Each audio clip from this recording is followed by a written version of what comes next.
kasalanan mo kung bakit ako naghahanap ng iba. Amoy kusina ka na, Eloisa. Sigaw ni Marco bago itinulak palabas sa malakas na ulan ang asawang nagdadalang tao. Sa loob, nakangising suot ng kabit niya ang kwintas na pinaghirapan ni Eloisa. Pinagkaitan, ninakawan, binasag. Ngunit hindi nila alam, ang babaeng itinuring nilang basurahan ay ang nawawalang tagapagmana ng bilyonaryong angkan ng Montemayor. Paano babangon ang isang ina upang durugin ang mga taong umapak sa kanyang dangal? Wala namang silbi ang asawa mo, Marco. Isang katulong na marunong lang maglaba at magluto ng tuyo. Hindi ko alam kung bakit mo siya pinasalan noon. Ang boses ni Doña Carmen ay umalingaw-ngaw sa loob ng sala, puno ng paghamak at kawalan ng malasakit. Hayaan mo na, Ma. Kasalanan ko rin naman. Masyado akong nabulag sa pagiging mabait niya. Hindi ko napansin na unti-unti na siyang nagiging pabigat sa buhay ko. Look at Stella. She is sophisticated, smart, at higit sa lahat, mabango. Hindi tulad ni Eloisa na amoy bawang at langis palagi. Sumagot si Marco na may kasamang mahinang tawa. Ang tawang dati ay nagbibigay ng init sa puso ni Eloisa. Ngunit ngayon ay tila isang matalim na kutsilyo na humihiwa sa kanyang pagkatao. Sa labas ng bahagyang nakabukas na pinto, nakatayo si Eloisa. Ang kanyang mga kamay ay nanginginig habang mahigpit na hawak ang isang puting sobre. Sa loob niyon ay ang resulta ng kanyang pagsusuri sa ospital. Isang kumpirmasyon na matapos ang 3 taon ng paghihintay at pananalangin, sa wakas ay may maliit na buhay na nabubuo sa kanyang sinapupunan. Kaninang umaga, ang tanging nasa isip niya ay kung paano niya ito ibabalita kay Marco. Inisip niya ang magiging reaksyon nito, ang yakap na matagal na niyang hinihintay, at ang saya na magbubura sa lahat ng pagod niya sa pagsisilbi sa pamilyang ito. Dala-dala pa niya ang supot ng mga paboritong sangkap ni Marco para sa hapunan. Maingat niya itong inihanda kahit masama ang kanyang pakiramdam dahil nais niyang maging perpekto ang gabi. Ngunit ang bawat salitang narinig niya mula sa loob ay tila mga karayom na dahan-dahang tumutusok sa kanyang dibdib hanggang sa maramdaman niya ang malapot na pait sa kanyang lalamunan. Ang mundong binuo niya sa loob ng 3 taon ay tila isang kastilyong buhangin na tinangay ng malakas na alon. Ang kanyang hininga ay naging mabigat at ang bawat tibok ng kanyang puso ay naging isang pasakit na hindi niya maipaliwanag. Hindi siya sumigaw, hindi siya umiyak ng malakas. Sa halip, ang kanyang buong katawan ay naging manhid, tila isang rebulto na nawalan ng kaluluwa. Nabitawan niya ang supot ng mga pinamili at ang tunog ng pagbagsak ng mga gulay sa semento ay tila hudyat ng kanyang tuluyang pagkawasak. Dahan-dahan niyang itinulak ang pinto. Ang eksenang tumambad sa kanya ay higit pa sa anumang bangungot. Si Marco, ang lalaking pinangakuan niya ng habambuhay na katapatan, ay nakayakap kay Stella, ang babaeng itinuring niyang matalik na kaibigan. Ang mga labi ni Marco ay nakalapat sa pisngi ni Stella, habang si Doña Carmen ay nakangiting nakatingin sa kanila, na tila bayo ng pamilyang matagal na niyang pinangarap. Eloisa, kanina ka pa ba riyan? Walang bakas ng gulat o pagsisisi sa boses ni Marco. Sa halip, ang kanyang mukha ay napuno ng ini, na tila ba ang pagdating ng kanyang asawa ay isang malaking istorbo. Marco, ano ito? Halos bulong na lamang ang lumabas sa bibig ni Eloisa. Ang kanyang mga mata ay nakatuon sa kamay ni Stella na nakahawak sa braso ni Marco. Tumayo si Doña Carmen at lumapit sa kanya. Ang kanyang mga mata ay nanlilisik. Huwag mo kaming tanungin ng ganyan, Eloisa. Alam mo naman ang totoo, hindi ka na nababagay rito. Tingnan mo ang sarili mo. Mukha kang katulong sa sarili mong bahay. Wala kang naibigay kay Marco kundi sakit ng ulo. At ngayon, si Stella na ang magpapasaya sa kanya. Pero asawa ako ni Marco. Marco, May kailangan akong sabihin sa'yo. Buntis ako. Itinaas ni Eloisa ang sobrang hawak niya, ang kanyang huling pag-asa na baka sakaling magbago ang lahat. Isang malakas na tawa ang sumagot sa kanya. Kinuha ni Marco ang sobre, binuksan ito, at pagkatapos ay pinunit-punit sa harap ni Eloisa. Ang mga piraso ng papel ay naglaglagan sa sahig na tila mga talulot ng tuyong bulaklak. Buntis? Pagkatapos ng lahat ng panahong hindi mo ako mabigyan ng anak, ngayon ka magsasabing buntis ka? Kaninong anak yan, Eloisa? Huwag mo akong lokohin. Ang bawat piraso ng papel na nahulog ay tila bahagi ng puso ni Eloisa na tinatapak-tapakan. Ang sakit ay hindi na lamang nasa kanyang isip, kundi gumagapang na sa kanyang buong pagkatao. Pakiramdam niya ay tinitigasan ng kanyang mga kalamnan at ang hangin sa silid ay tila nauubos. Hindi ko na kailangan ng mga drama mo. Umalis ka na rito bago ko patawagin ang mga security. Sabi ni Marco habang kinukuha ang maleta ni Eloisa na nakahanda na pala sa isang tabi. Lahat ng gamit mo, niyan lang ang kinuha mo rito. Wala kang ibang pag-aari sa bahay na ito dahil lahat ng kinakain mo at isinusuot mo ay galing sa pera ko. Utang mo sa amin ang buhay mo, Eloisa. Dagdag ni Doña Carmen habang itinutulak siya patungo sa pintuan. Kami ang kumalinga sa iyo noong wala kang matuluyan. At ganito pa ang isusukli mo. Ang maging pabigat. Biglang bumuhos ang malakas na ulan sa labas. Ang langit ay tila nakikiramay sa bigat ng nararamdaman ni Eloisa.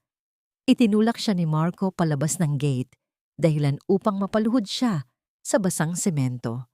Ang lamig ng tubig ay bumaon sa kanyang balat, ngunit mas matindi ang lamig na nagmumula sa kanyang loob. Huwag ka nang babalik dito, wala ka ng pamilya rito. Iyon ang huling salitang narinig niya bago sumara ang malaking gate ng mansyon. Ang tunog ng bakal na naglalapat ay tila isang pinal na hatol sa kanyang buhay. Naiwan si Eloisa sa gitna ng madilim na kalsada, basang-basa, yakap ang kanyang sarili, at ang maliit na buhay na nasa loob niya. Ang bawat patak ng ulan ay tila sumasabay sa kanyang tahimik na pagtangis. Tumingin siya sa malayo, sa kawalan, habang ang kanyang isip ay puno ng isang tanong na patuloy na umaalingaw-ngaw sa kanyang pandinig. Hanggang kailan kailangang magtiis ng isang pusong wala namang ibang ginawa kundi magmahal bago ito tuluyang sumuko sa dilim? Dahan-dahan, isang matalim na kirot ang gumuhit sa kanyang ibabang bahagi ng tiyan. Ang kanyang mga kamay ay napakapit sa basang lupa at sa gitna ng malakas na kulog, isang mahinang daing ang kumawala sa kanyang mga labi. Ang tanging liwanag na nakikita niya ay ang papalapit na ilaw ng isang sasakyan mula sa malayo, habang ang kanyang kamalayan ay unti-unting nilalamon ng kawalan. Ang bawat patak ng ulan ay tila mga latigong humahampas sa balat ni Eloisa. Malamig at malupit. Gumagapang siya sa basang semento. Ang kanyang mga daliri ay naghahanap ng anumang mahahawakan upang maibangon ang sarili. Ang sakit sa kanyang tiyan ay hindi na lamang isang kirot, kundi isang nagbabagang bakal na tila gustong humati sa kanyang pagkatao. Sa bawat paghinga niya, ang amoy ng basang lupa at usok ng mga sasakyan ay humahalo sa lasa ng sarili niyang mga luha. Tumingala siya sa madilim na langit, umaasang may makikitang kahit isang bituin, ngunit tanging ang nakakabulag na ilaw ng mga billboard at ang malalakas na kulog ang sumasagot sa kanya. Sa di kalayuan, nakita niya ang nagliliwanag na krus at ang malaking karatula ng Montemayor Medical Center. Iyon ang tanging takbuhan na alam niya sa gitna ng gabing ito ng kawalan. Bit-bit ang kanyang mabigat na maleta na tila naging isang malaking pasanin. Pilit siyang tumayo. Ang kanyang mga binti ay nanginginig, tila mga lantang dahon na anumang sandali ay bibigay. Bawat hakbang ay isang laban, bawat hininga ay isang panalangin. Sa kanyang isip, tanging ang mukha ng kanyang hindi pa isinisilang na anak ang nagbibigay sa kanya ng lakas. Lalaban tayo, anak. Hindi kita bibitawan. Bulong niya sa sarili. Ang boses ay halos lunurin ng hangin. Nang marating niya ang sementadong entrada ng emergency room, isang matanda at aroganteng gwardiya ang humarang sa kanya. Tiningnan siya nito mula ulo hanggang paa, basang-basa, madumi ang suot na blusa, at gulo-gulo ang buhok. Sa paningin ng gwardiya, hindi siya isang pasyenteng nangangailangan ng tulong, kundi isang istorbo sa kanyang mapayapang gabi. Huwag kang humarang sa daan, lumayas ka rito. Sigaw ng gwardiya habang itinutulak ang balikat ni Eloisa palayo. Bawal ang mga pulubi rito. Doon ka sa pampublikong ospital sa kabilang bayan. Huwag dito sa Montemayor. Kuya, pakiusap. Buntis ako. Masakit ang tiyan ko. Pagsusumamo ni Eloisa, ang kanyang boses ay nanginginig sa lamig at takot. Inabot niya ang kamay ng gwardiya. Ngunit mabilis itong iniwas ng lalaki na tila ba diring-diri siyang mahawakan ng isang katulad ni Eloisa. Marami nang gumamit ng linyang yan para lang makapasok at makahingi ng pera. Umalis ka na, bago ko patawagin ang mga pulis. Muling pagtataboy ng gwardiya. Kinuha nito ang kanyang batuta at itinuro ang kalsada. Pilit na pinapaalis ang babaeng wala ng ibang mapupuntahan. Napaatras si Eloisa. Napasandal siya sa isang malamig na pader at dahan-dahang napaupo sa sahig. Pakiramdam niya ay tinalikuran na siya ng buong mundo. Ang pamilyang pinagsilbihan niya ay itinapon siya na parang basura at ang lugar na dapat ay nagbibigay ng lunas ay sinarhan siya ng pinto. Sa gitna ng kanyang paghihirap, naramdaman niya ang malapot na likido na dumadaloy sa kanyang mga binti. Ang takot na nararamdaman niya ay higit pa sa takot sa kamatayan. Ito ay ang takot na mawala ang tanging dahilan kung bakit niya pa gustong mabuhay. Ipiniit ni Eloisa ang kanyang mga mata. Sa gitna ng dilim, hinanap niya ang kanyang pananalig. Panginoon, simula niya sa kanyang puso, wala na po akong ibang mahihiling para sa sarili ko. Kung kailangang ako na lang ang mawala, tanggap ko po. Pero pakiusap, iligtas niyo ang anak ko. Huwag niyo po siyang hayaang magbayad sa mga pagkakamaling hindi naman niya ginawa. Siya na lang po ang mayroon ako. Ang kanyang dalangin ay hindi isang hiling, kundi isang pagsuko ng sarili. Sa sandaling iyon, ang kanyang mga kamay ay mahigpit na nakayakap sa kanyang tiyan. Tila ba nais niyang ibigay ang lahat ng natitira niyang init sa sanggol sa loob. Unti-unti nang nanlalabo ang kanyang paningin. Ang ingay ng ulan at ang boses ng gwardiya ay naging isang malayong ugong na lamang. Biglang bumukas ang malaking glass door ng ospital. Isang matangkad na lalaking naka-white coat ang lumabas, nagmamadali at tila may hinahanap. Ito si Dr. Gabriel Montemayor. Pagod na siya mula sa sunod-sunod na operasyon, ngunit isang kakaibang kutob ang nagtulak sa kanya na lumabas muna para lumanghap ng hangin. Anong nangyayari rito? Tanong ni Gabriel nang makita ang gwardiya na tila may pinapaalis. Dok, itong pulubing ito. Ayaw umalis. Nagdadrama na buntis daw pero halata namang modus lang. Sagot ng gwardiya habang nakaturo kay Eloisa na ngayon ay nakasubsob na sa sahig. Hindi nakinig si Gabriel. Lumapit siya sa babaeng nakaluhod sa ulan. Nang mahawakan niya ang pulso ni Eloisa, naramdaman niya ang sobrang hina nito. Inangat niya ang ulo ni Eloisa at doon, sa ilalim ng malamig na liwanag ng ospital, nakita niya ang mukha ng isang babaeng dumaan sa matinding hirap. Ngunit may bakas pa rin ng kakaibang kagandahan.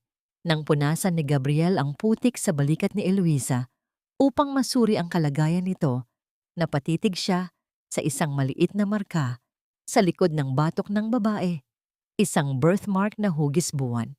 Kasabay nito, ang isang lumang kwintas na may pendant na ginto ay lumabas mula sa ilalim ng basang blusa ni Eloisa. Nanigas si Gabriel. Ang kanyang puso ay tila tumigil sa pagtibok.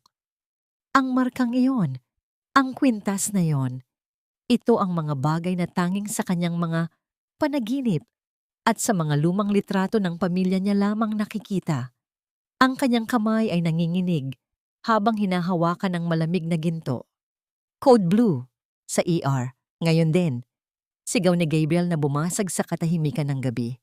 Binuhat niya si Eloisa, hindi alintana ang dumi at basa sa kanyang mamahaling Amerikana.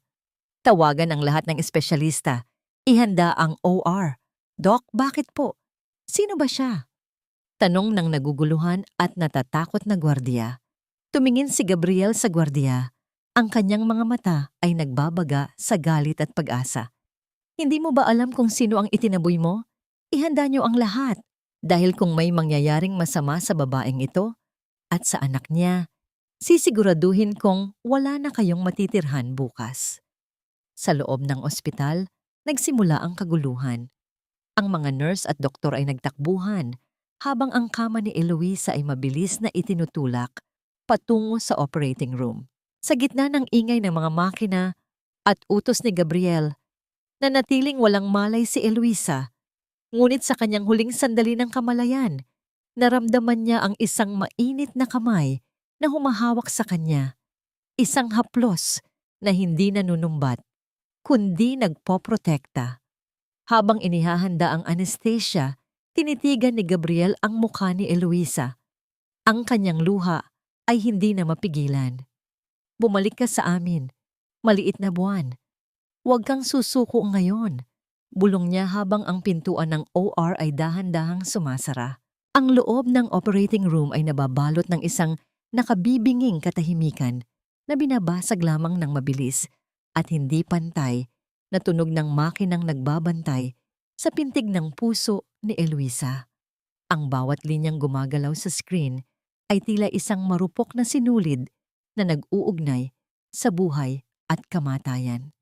Si Dr. Gabriel Montemayor, na karaniwang kilala sa kanyang malamig at matatag na mga kamay, ay naramdaman ang isang kakaibang panginginig sa kanyang mga daliri habang isinusuot ang kanyang surgical gloves. Doc, bumababa ang blood pressure ng pasyente. Kailangan na natin ng agarang pagsasalin ng dugo. Ulat ng head nurse, ang boses nito ay puno ng pag-aalala. Ngunit may malaking problema po tayo. Ang uri ng kanyang dugo ay AB negative. Napakabihirang uri nito at wala tayong sapat na stock sa blood bank sa ngayon. Nanigas si Gabriel. Ang AB negative ay hindi lamang isang bihirang uri ng dugo. Ito ay ang dugong dumadaloy sa mga ugat ng pamilya Montemayor, isang lihim na katangian na ipinamana ng kanilang yumaong ina. Tumingin siya sa maputlang mukha ni Eloisa na tila isang anghel na nalunod sa dusa. Kunin niyo ang dugo ko. Utos ni Gabriel, ang kanyang tinig ay buo at walang pag-aalinlangan. Magkapareho kami ng blood type. Simula ng proseso ngayon din habang inihahanda ang pag-opera upang pigilan ang pagdurugo sa kanyang sinapupunan. Habang ang mainit na dugo ni Gabriel ay dahan-dahang dumadaloy patungo sa mga ugat ni Eloisa. Hindi maalis ng doktor ang kanyang tingin sa maliit na kwintas na nakapatong sa gilid ng mesa. Ang gintong buwan na kinuha mula sa leeg ng babae bago ang operasyon. Ang bawat detalye ng pendant na yon, mula sa kurbada ng ginto hanggang sa maliit na diamanteng nakabaon sa dulo, ay kabisado ng kanyang puso. Ito ang tanging alaala ng kanilang bunsong kapatid na si Luna, na nawala sa isang madilim na gabi ng pagpapasabog at kidnapping 25 taon na ang nakalilipas. Nurse, pakiusap. Itabi mo ng maayos ang kwintas na yan. Huwag mong hahayaang mawala. Bulong ni Gabriel, ang kanyang boses ay tila isang panalangin puno ng takot. Doc, tingnan niyo po. Tawag ng isang assistant surgeon habang nililinis ang likod ng balikat ni Eloisa upang ihanda ang isa pang aparato. May kakaibang marka siya rito. Isang birthmark na hugis buwan, saktong-sakto sa kwintas niya. Ang mga mata ni Gabriel ay napuno ng luha na pilit niyang pinipigilan upang makita ng maayos ang ginagawa. Ang markang yon ay hindi isang biro ng tadhana. Ito ang tatak ng kanilang angkan.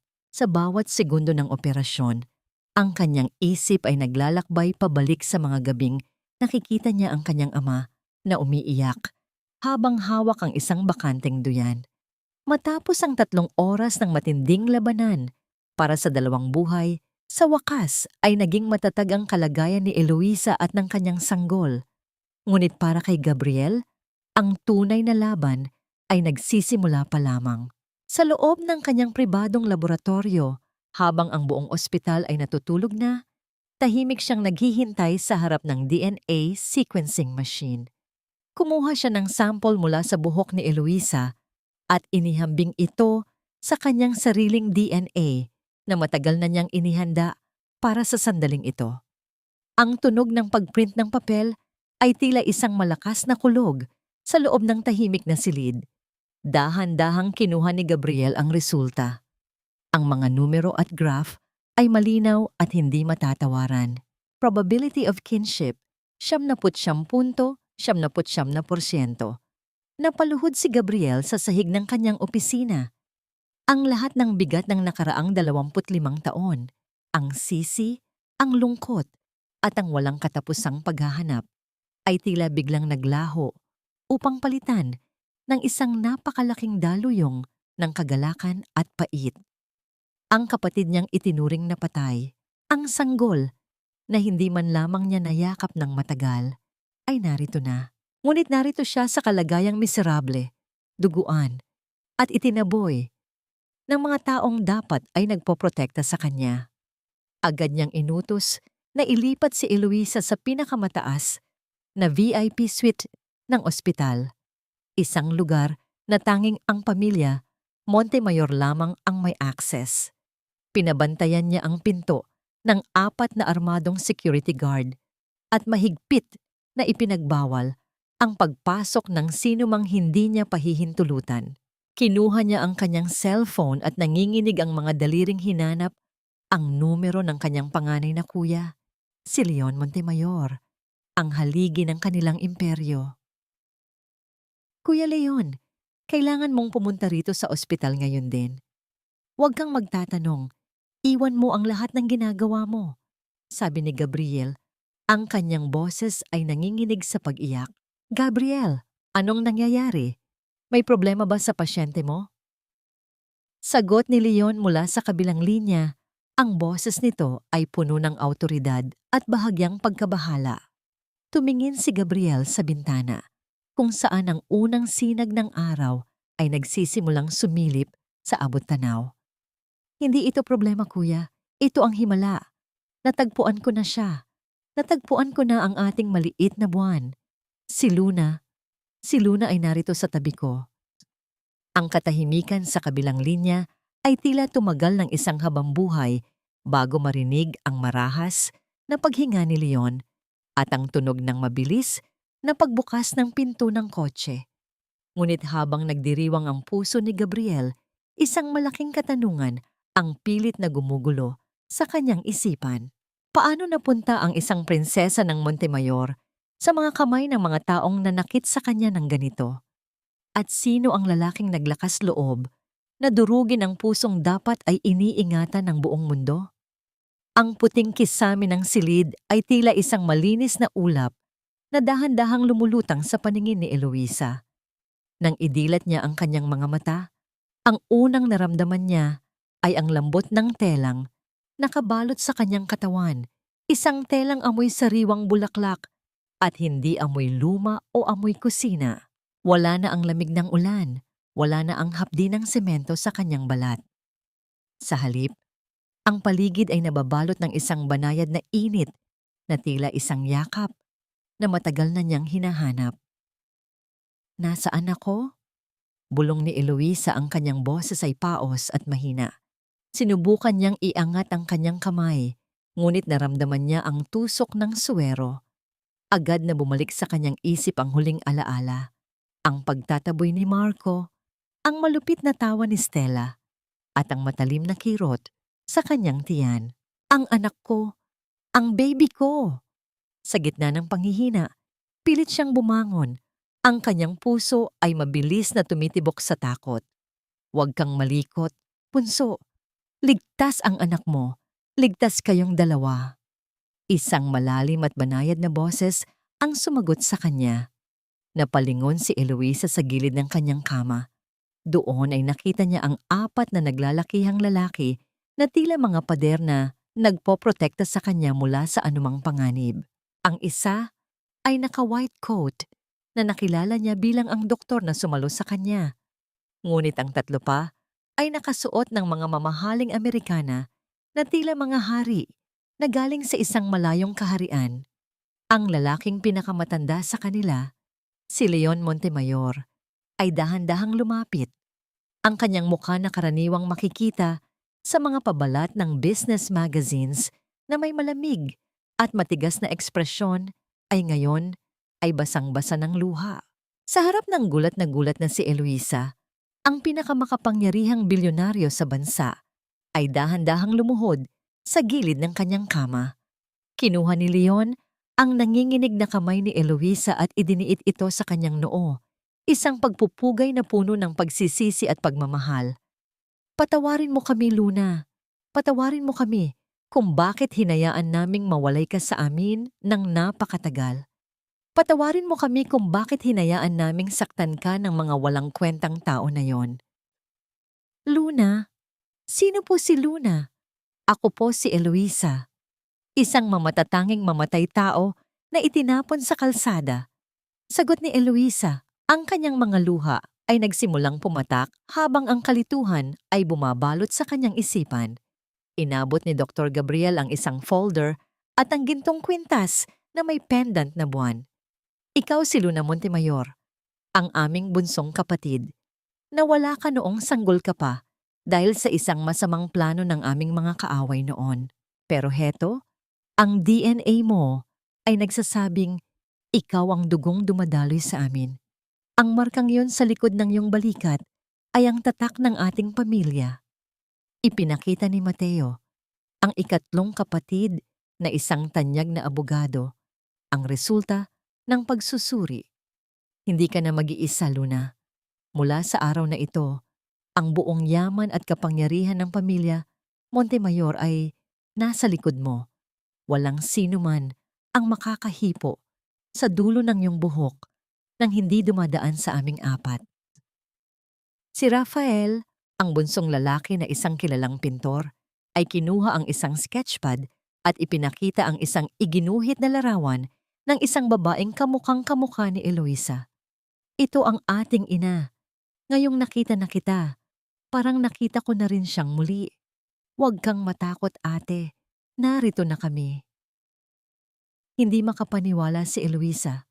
Ang lahat ng hirap, ang lahat ng panlalait na tinanggap niya mula sa pamilya ni Marco ay tila mga anino lamang na naglalaho sa harap ng liwanag ng apat na lalaking ito. Umiyak siya ng umiyak, isang iyak ng pagpapalaya, isang iyak na nagbubura sa lahat ng dumi na ipinahid sa kanyang dangal.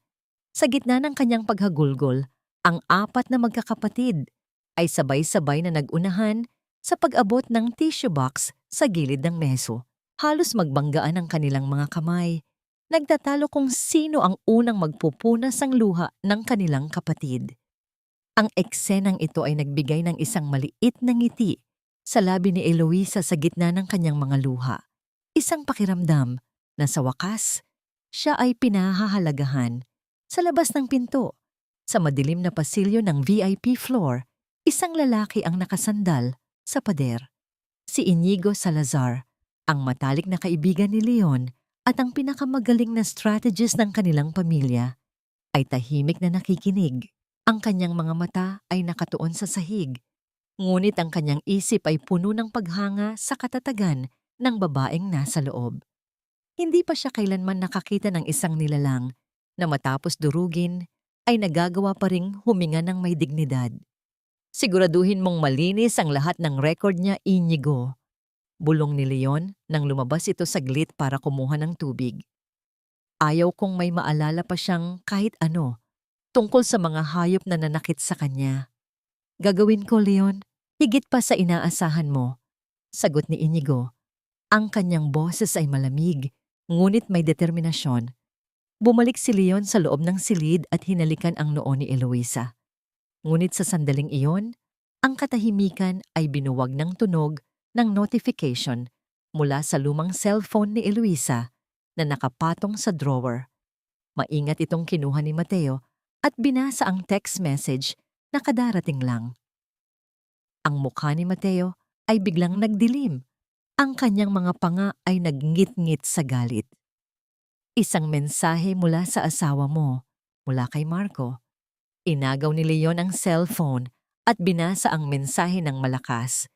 Eloisa, huwag kang magtago. Alam kong nagnakaw ka ng pera sa nanay ko bago ka umalis. Ibalik mo ang pera, kundi ipapakulong kita, kasama ang batang yan, sa sinapupunan mo. Basura ka lang, at basura rin ang magiging anak mo. Ang 4 na kapatid na Montemayor ay sabay-sabay na tumingin sa isa't isa. Ang hangin sa loob ng silid ay biglang naging mabigat, tila isang bagyong nagtitipon ng lakas. Si Eloisa ay napahawak ng mahigpit sa kumot. Ang kanyang takot ay muling bumabalik.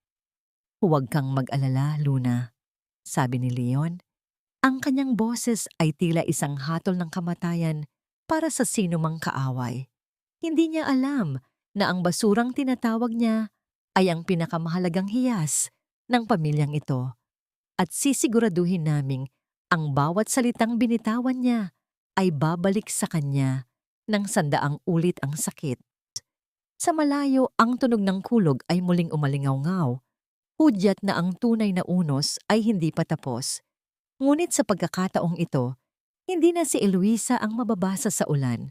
Ang bawat salita sa text message ni Marco ay tila mga lason na napilit na sumisira sa sariwang katahimikan ng silid. Ngunit bago pa man muling makapagsalita si Eloisa, dahan-dahang kinuha ni Leon ang cellphone mula sa mga nanginginig na kamay ng kanyang kapatid. Sa isang mabilis na pindot, pinatay niya ang aparato at inilagay ito sa loob ng kanyang bulsa. Wala ka nang dapat ipag-alala, Luna.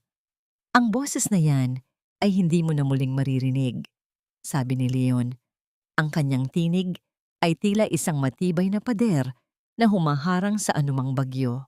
Tumingin siya kay Mateo at nagpalitan sila ng isang sulyap na puno ng kahulugan. Isang sulyap na nagsasabing, ang batas ay magiging isang malupit na instrumento laban kay Marco. Ngunit sa paraang hindi malalaman ni Eloisa upang hindi siya ma-stress sa kanyang pagbubuntis. Lumipas ang ilang araw at inilipat na si Eloisa sa mansyon Montemayor. Ang mansyon ay hindi lamang isang gusali ng semento at bato. Ito ay isang palasyo ng kalinga. Pagpasok pa lamang sa malaking tarangkahan, ang samyo ng mga bulaklak ng jasmine at ang mahinahong huni ng mga ibon sa hardin ay tila nagbubura sa bawat bakas ng dumi at hirap na dinanas ni Eloisa sa maliit at madilim na apartment ni Marco. Isang malaking salo-salo ang inihanda ng 4 na magkakapatid. Ang mesa ay puno ng mga pagkaing dati ay pinapangarap lamang ni Eloisa, mga sariwang lamang dagat, ang pinakamalambot na karne, at ang mga prutas na tila galing sa paraiso. Ngunit ang higit na nagbigay ng busog sa kanyang puso ay ang paraan ng pag-aalaga ng kanyang mga kuya.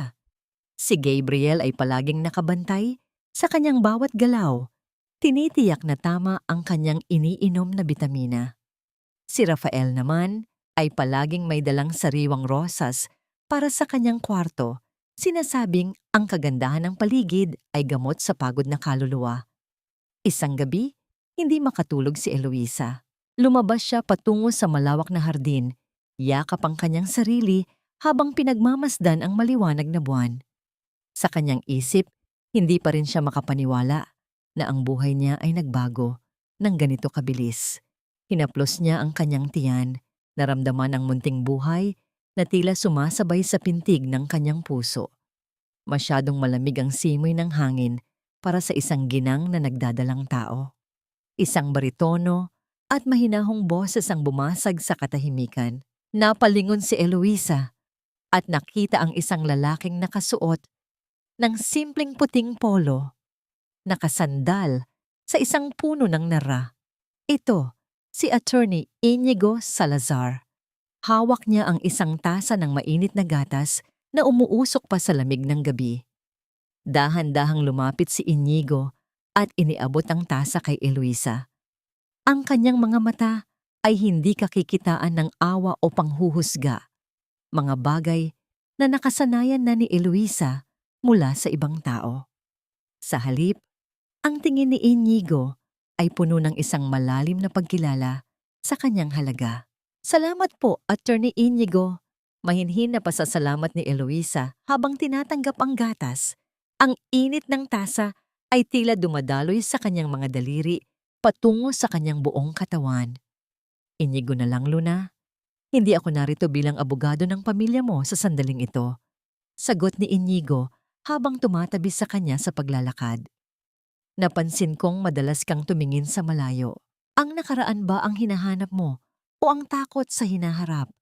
Napayo ko si Eloisa. Ang kanyang mga mata ay nananatili sa gatas na hawak. Minsan po, iniisip ko kung karapat-dapat ba ako sa lahat ng ito. Isang babaeng itinapon, minaltrato, at tinawag na walang silbi. Pakiramdam ko ay isang panaginip lang ito na anumang sandali ay maglalaho. Tumigil sa paglalakad si Inigo at humarap kay Eloisa.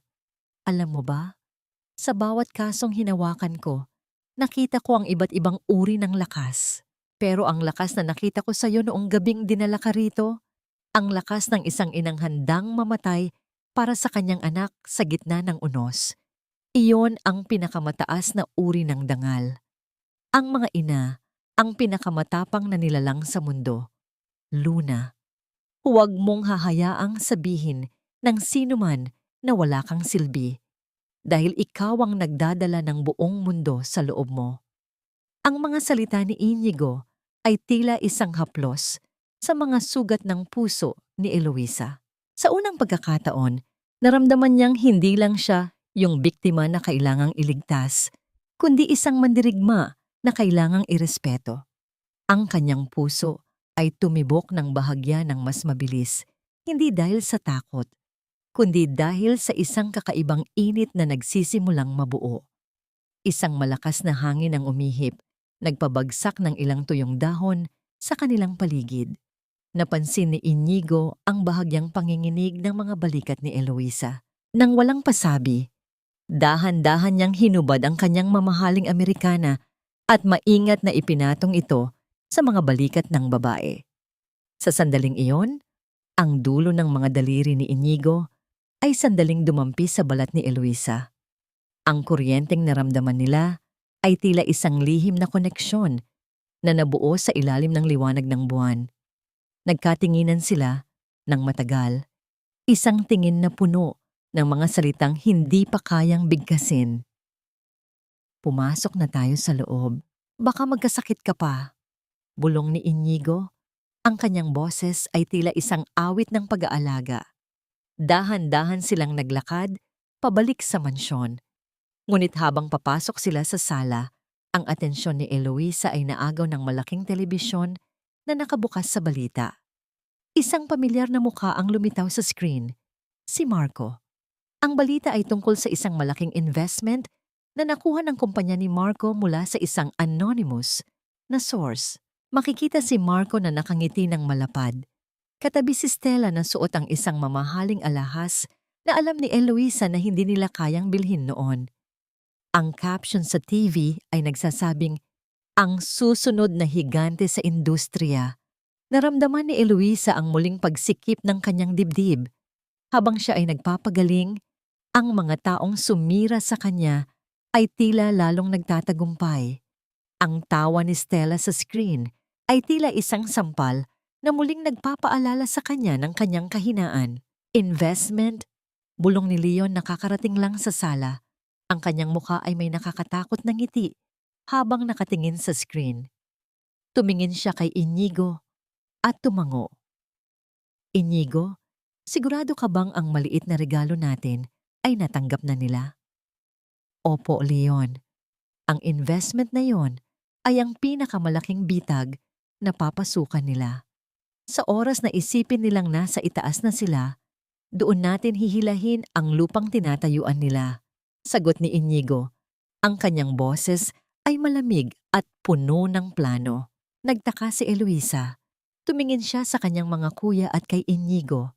Ang kapayapaang naramdaman niya kanina ay napalitan ng isang malaking katanungan. Ano ang totoong ginagawa ng kanyang pamilya sa likod ng kanyang mga ngiti? At ano ang tunay na motibo ni Inigo sa paglapit sa kanya? Habang ang screen ng TV ay nagpapakita ng masayang mukha ni Marco sa loob ng mansyon ng mga Montemayor, ang mga anino ng paghihiganti ay nagsisimula ng humaba. Nang, "Huwag mo nang isipin ang babaeng yun, Marco. Siguradong nasa kung saang kanal na yun ngayon, namamalimos kasama ang anak niyang malas," sabi ni Stella, habang tinitingnan ang kanyang sarili sa salamin. Isinuot niya ang isang mamahaling gintong kwintas, isang alahas na kinuha niya mula sa alikabok ng lumang drawer ni Eloisa, na ngayon ay kumikinang sa kanyang leeg. "Tama ka, Stella. Masyado lang akong naging mabait sa kanya noon. Tingnan mo ngayon, magmula nang umalis siya, sunod-sunod ang pasok ng swerte sa atin. Ang laki ng investment na nakuha ko mula sa mga Montemayor," sagot ni Marco habang nilalagok ang kanyang mamahaling alak. Ang kanyang mukha ay namumula sa kalasingan at ang kanyang mga mata ay puno ng kahambugan. Ang sala ng bahay na dati ay laging malinis at maayos dahil sa pag-aalaga ni Eloisa ay ngayon ay magulo.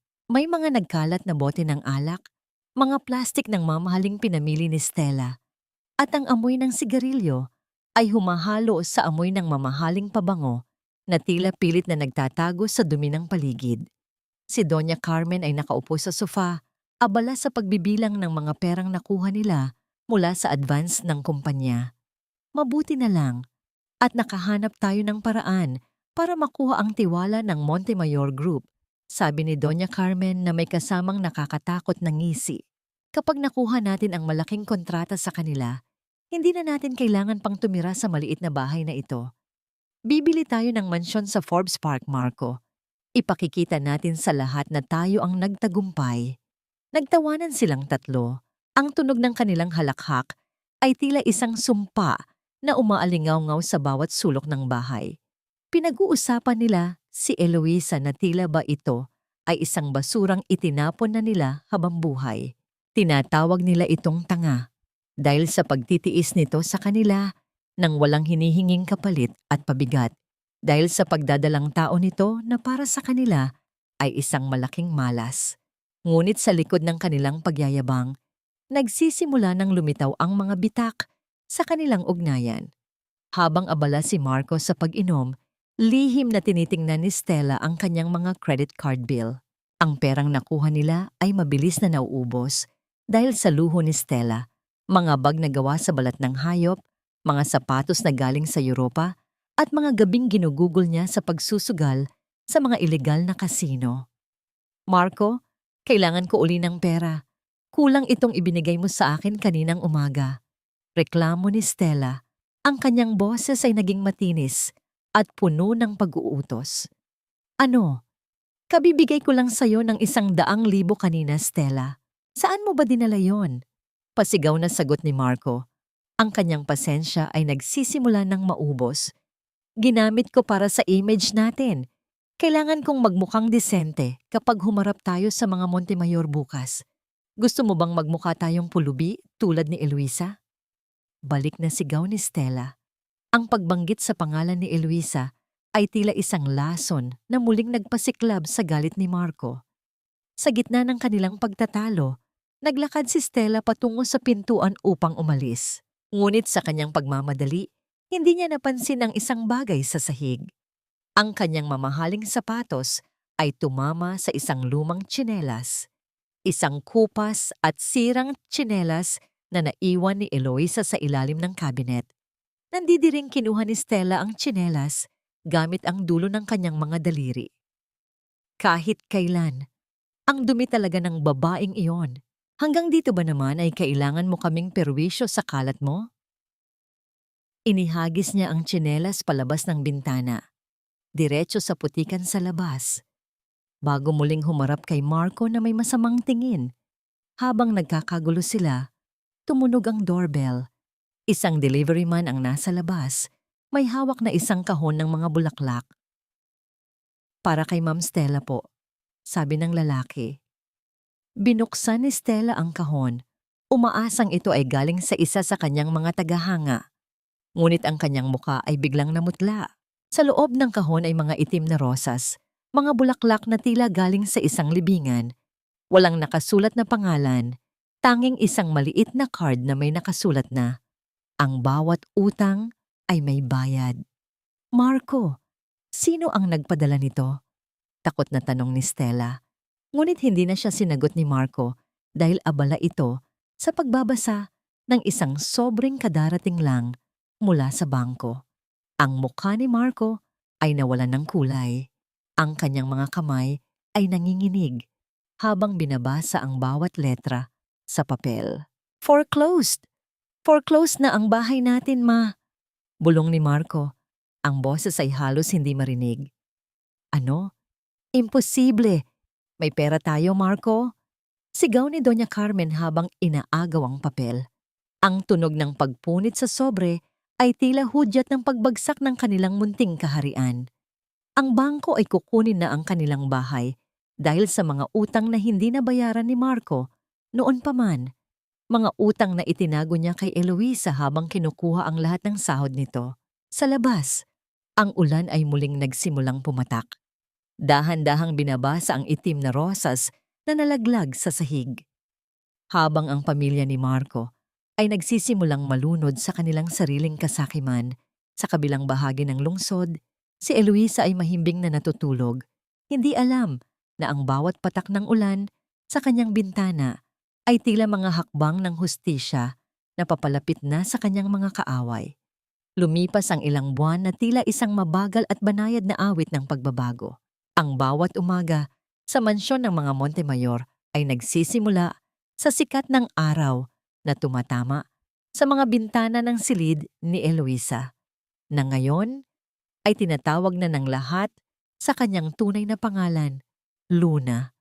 Ang kanyang dating maputla at pagod na mukha ay napalitan ng isang nagliliwanag na kutis.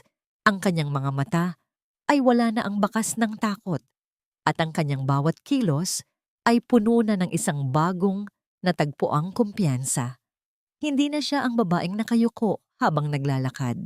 Ngayon, suot ang kanyang mga malalambot na maternity dress na gawa sa seda, si Luna ay madalas makitang nasa malawak na aklatan ng mansyon. Sa tulong ni Attorney Inigo Salazar, dahan-dahan niyang pinag-aaralan ang takbo ng negosyo ng kanilang pamilya.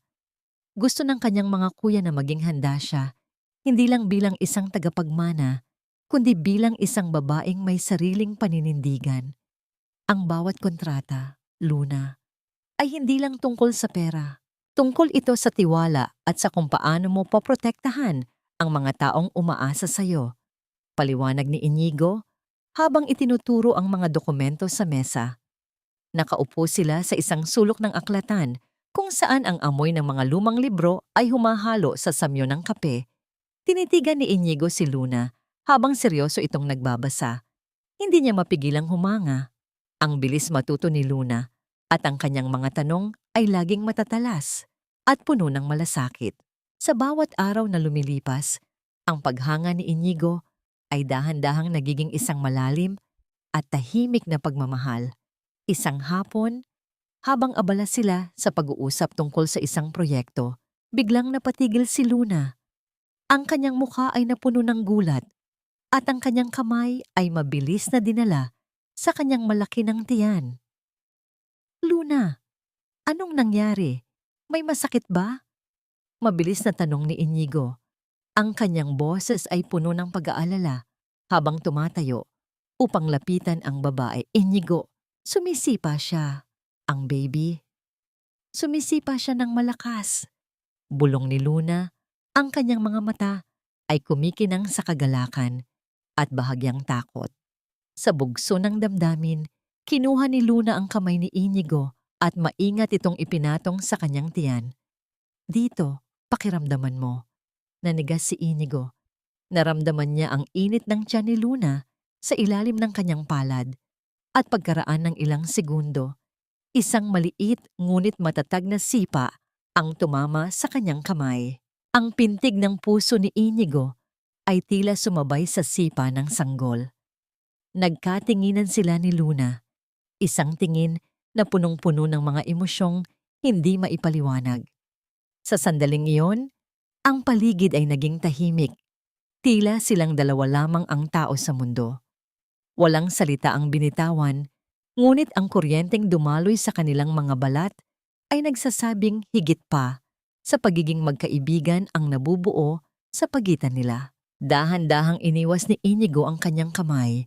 Ang kanyang puso ay mabilis pa ring tumitibok. Magiging isang matapang na bata siya, tulad ng kanyang ina. Mahinahong sabi ni Inigo. Ang kanyang boses ay bahagyang nanginginig. Ang sandaling iyon ay binuwag ng pagpasok ni Mateo sa aklatan. Hawak niya ang isang asul na folder at ang kanyang mukha ay puno ng determinasyon. Luna, Inigo, handa na ang lahat. Ang annulment papers ay isinampa na. At ang mga kaso para sa pang-aabuso at pagnanakaw laban kay Marco ay nakahanda na ring ilabas. Salamat, Kuya Mateo, sagot ni Luna. Ang kanyang boses ay matatag. Wala na ang pag-aalinlangan sa kanyang puso. Ang pagmamahal niya sa kanyang anak ang nagbigay sa kanya ng lakas upang tuluyang putulin ang anumang ugnayan sa nakaraan. May isa pa, dagdag ni Mateo habang tumitingin kay Inigo. Ang investigasyon natin sa kumpanya ni Marco ay tapos na. Lahat ng investment na ibinigay natin ay nagamit na nila sa mga maling paraan. Sila mismo ang naghukay ng sarili nilang libingan. Pumasok din si Leon, ang panganay na kapatid, na may dalang isang itim na sobre. Luna, handa ka na bang harapin sila? Bukas ang taunang charity gala ng pamilya Montemayor. Ito ang gabi kung saan opisyal ka naming ipakikilala sa buong mundo. Tumingin si Luna sa itim na sobre. Alam niyang sa gabing iyon, hindi lamang ang kanyang bagong buhay ang masisilayan ng lahat, kundi ang simula rin ng pagbagsak ng mga taong umapak sa kanyang dangal. Handa na ako, Kuya Leon. Handa na akong ipakita sa kanila na ang babaeng itinapon nila sa ulan ay hindi na muling babalik sa dilim. Sagot ni Luna. Ang kanyang mga mata ay nagniningning sa ilalim ng ilaw ng aklatan. Habang naghahanda ang buong mansyon para sa malaking gabi, si Luna ay nanatiling nakatayo sa harap ng malaking bintana. Napansin niya ang isang lumang litrato sa gilid ng mesa ni Inigo. Isang litrato ni Inigo kasama ang ilang mga kaibigan noong kolehiyo at sa likuran nila, isang pamilyar na mukha ang nakasilip. Si Marco. Ang kanyang puso ay bahagyang kumurot. Magkakilala ba sila noon pa? Bakit parang may mga lihim pang nakatago sa ilalim ng bawat ngiti?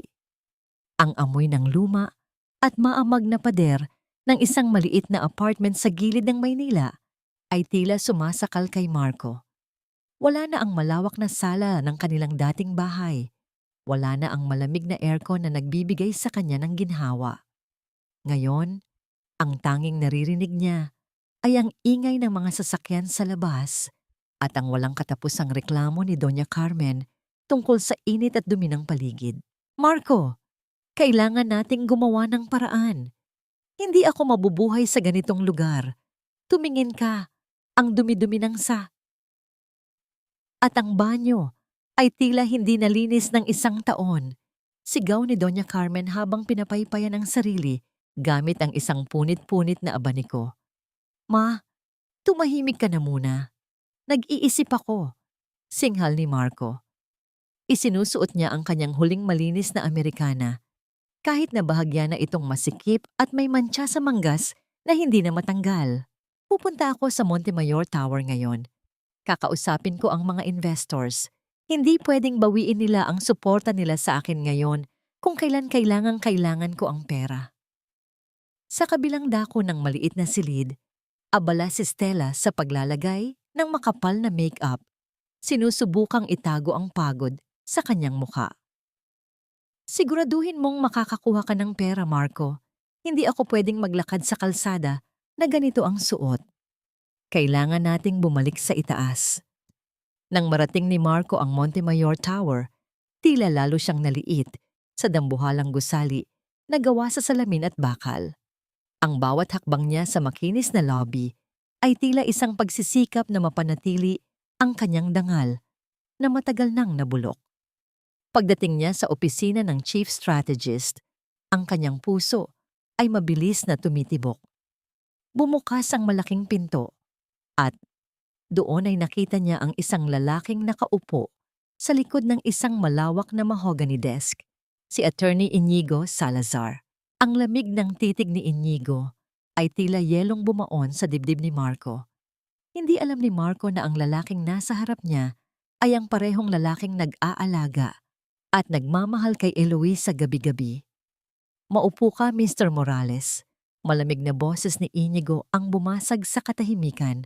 Ang tunog ng paglalapag niya ng fountain pen sa mesa ay tila isang malakas na hudyat ng paghatol. "Attorney Inigo, narito po ako para pag-usapan ang extension ng aming investment. Nagkaroon lang po ng kaunting problema sa operasyon, pero sigurado po akong makakabawi kami sa susunod na buwan." Pagsusumamo ni Marco, ang kanyang boses ay nanginginig sa kaba. Inilabas ni Inigo ang isang folder at dahan-dahang binuklat ang mga pahina. Problema sa operasyon o problema sa disiplina? Base sa aming audit, ang perang ibinigay namin ay napunta sa mga luho, sa pagsusugal, at sa mga pansariling gastusin na walang kinalaman sa negosyo. Mr.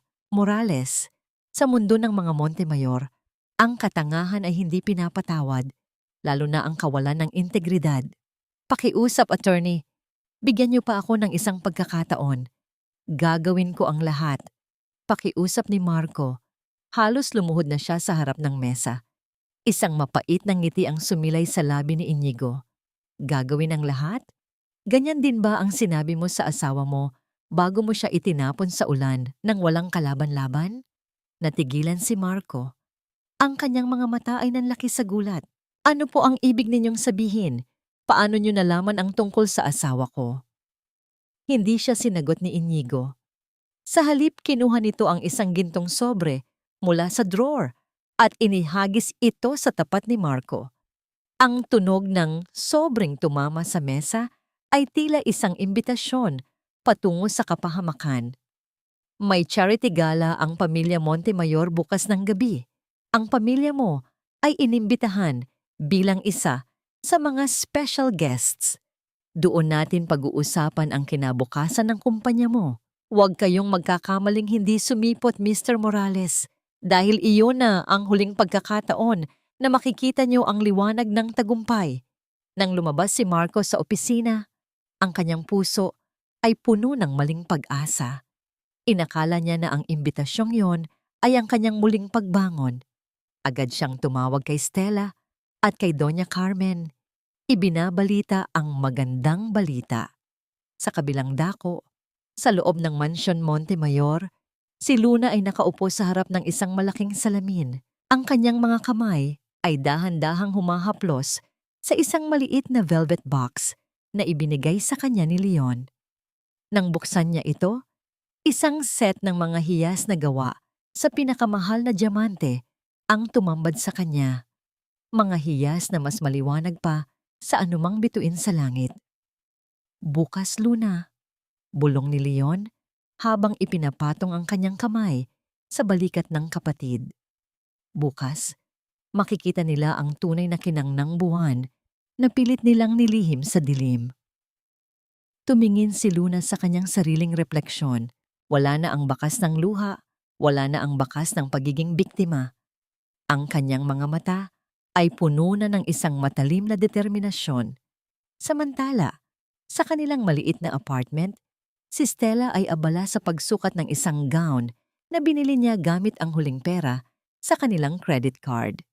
Nakangiti siya sa harap ng basag na salamin, hindi alam na habang isinusuot niya ang kanyang pekeng karangyaan, ang bawat segundo ay naglalapit sa kanya sa isang gabi ng kahihiyan na hinding-hindi niya malilimutan. Ang tunog ng ulan na nagsisimulang pumatak sa labas ay tila isang babala. Isang babala na Sa bawat kasinungalingan, may katotohanang handang sumabog sa gitna ng kadiliman. Ang bulwagan ng Grand Montemayor Ballroom ay nababalot ng isang nakasisilaw na liwanag mula sa dambuhalang mga chandelier na gawa sa purong kristal. Ang bawat sulok ay amoy sariwang mga puting bulaklak na tila galing sa isang hardin sa Europa.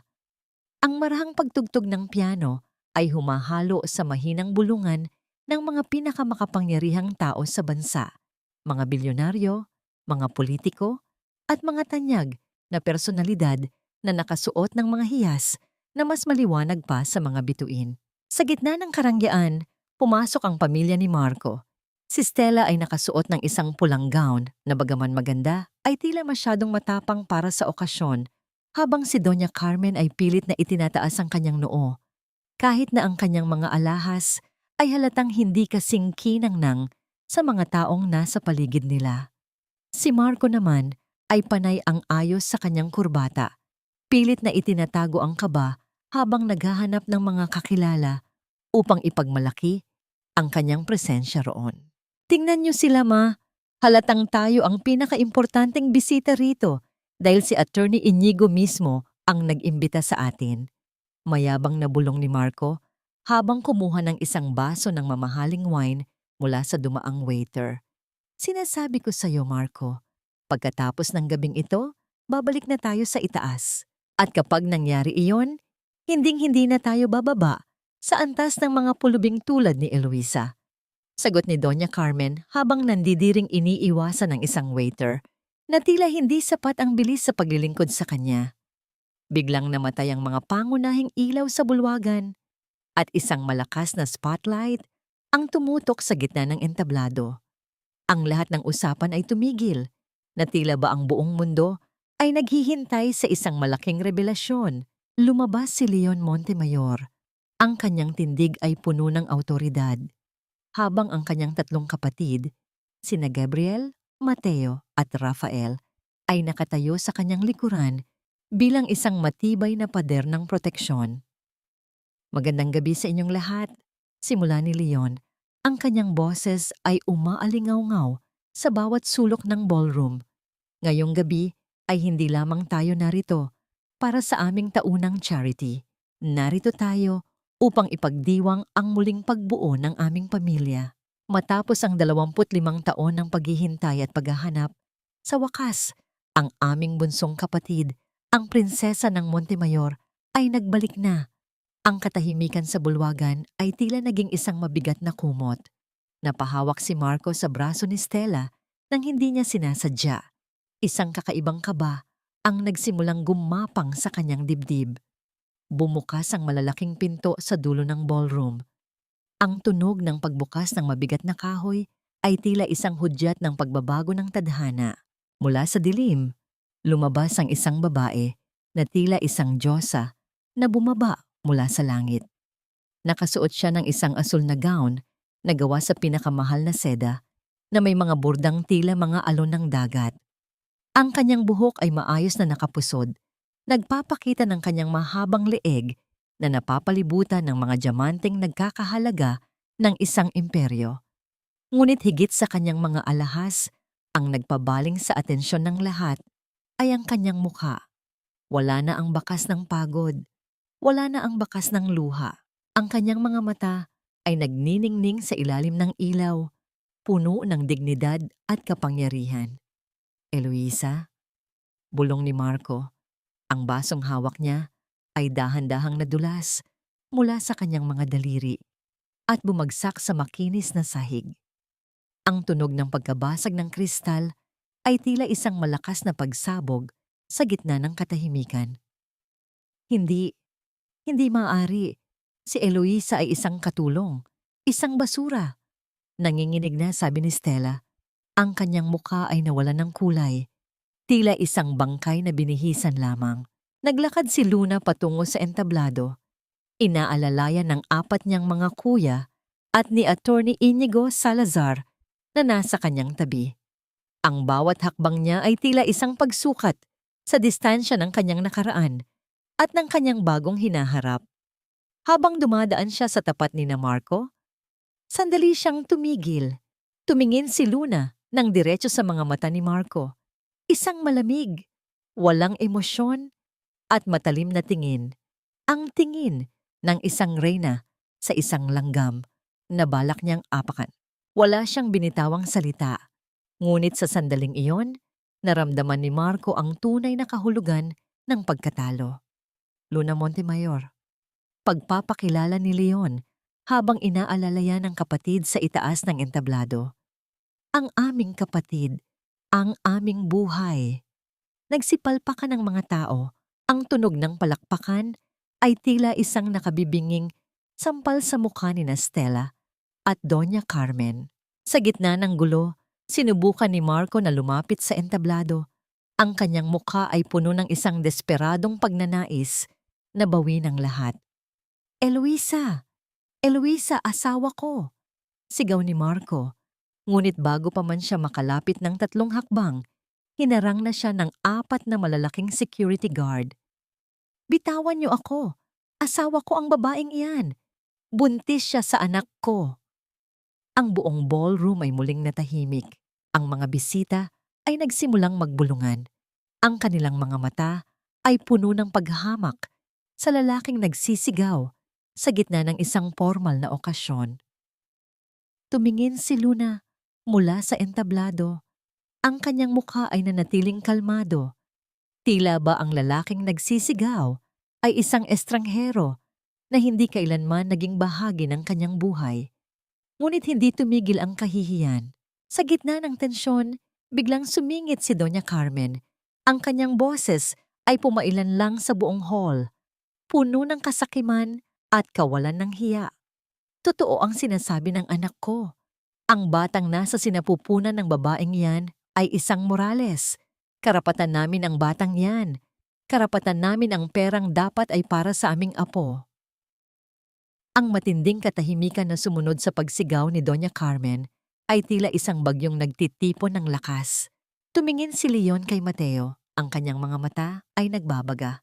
Alam ng lahat na ang gabing ito ay hindi na tungkol sa charity. Ito ay naging isang arena ng digmaan. Lumapit si Luna sa gilid ng entablado. Tiningnan ang kanyang dating biyenan. At sa unang pagkakataon, isang matipid na ngiti ang sumilay sa kanyang mga labi. Isang ngiting nagsasabing, ang tunay na paghihirap nila ay magsisimula pa lamang. Pamilya tayo, Eloisa. Huwag mong kalilimutan na kami ang nagpakain sa'yo nung wala kang matuluyan. Isang basang sisiw ka lang noon na pinulot namin sa kalsada. Ang matinis na boses ni Doña Carmen ay pumailan lang sa loob ng pribadong silid sa itaas ng ballroom. Ang tunog ng kanyang mga daliri na humahampas sa mesa ay tila mga tuyong sanga na nababali sa gitna ng katahimikan. Nakatayo sa isang sulok sina Marco at Stella, kapwa nanginginig sa takot at inggit.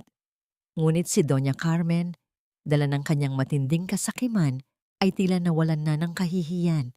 Sinusubukan niyang gamitin ang gaslighting, ang sandatang matagal na niyang ginagamit upang pasunurin si Eloisa sa kanyang bawat naisin.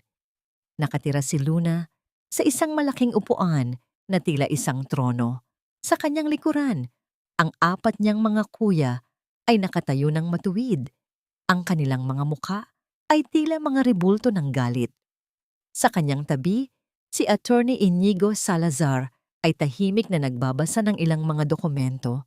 Ang kanyang presensya ay nagbibigay ng isang nakakatakot na kalmado sa silid. Dahan-dahang tumayo si Luna. Ang kanyang bawat kilos ay puno ng grasya. Malayo sa Eloisa na dati ay laging nakayuko at takot magsalita.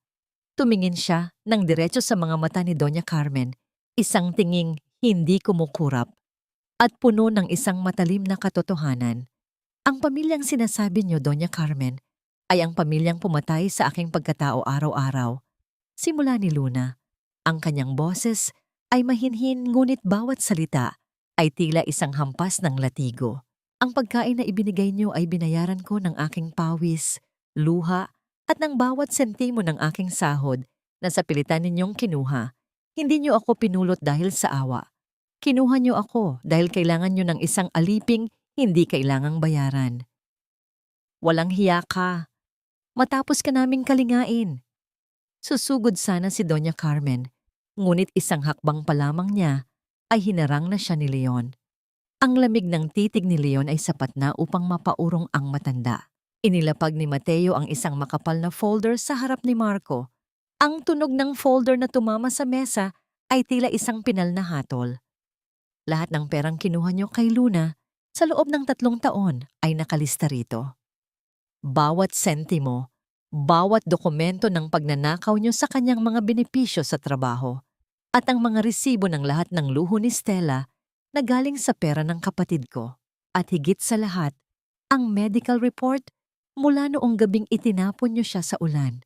Ang ebidensya ng inyong pagpapabaya at tangkang pagpatay sa kanya at sa kanyang anak. Nawalan ng lakas si Marco. Napakapit siya sa sandalan ng upuan, ang kanyang mukha ay kasing puti ng papel. Eloisa, Luna, pakiusap, pamilya tayo. Ang bata, kailangan ng bata ng ama.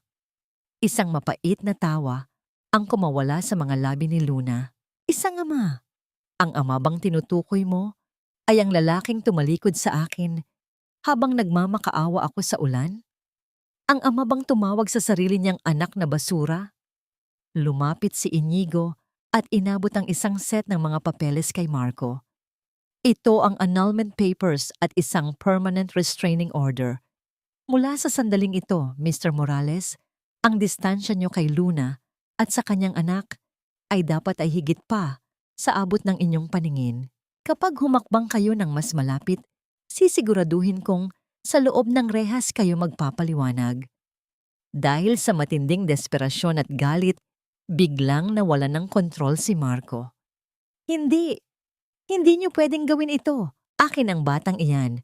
Karapatan ko ang suporta mula sa inyo dahil ako ang ama. Susubukan sanang saktan ni Marco si Luna. Ang kanyang kamay ay nakataas na, tila hahampas.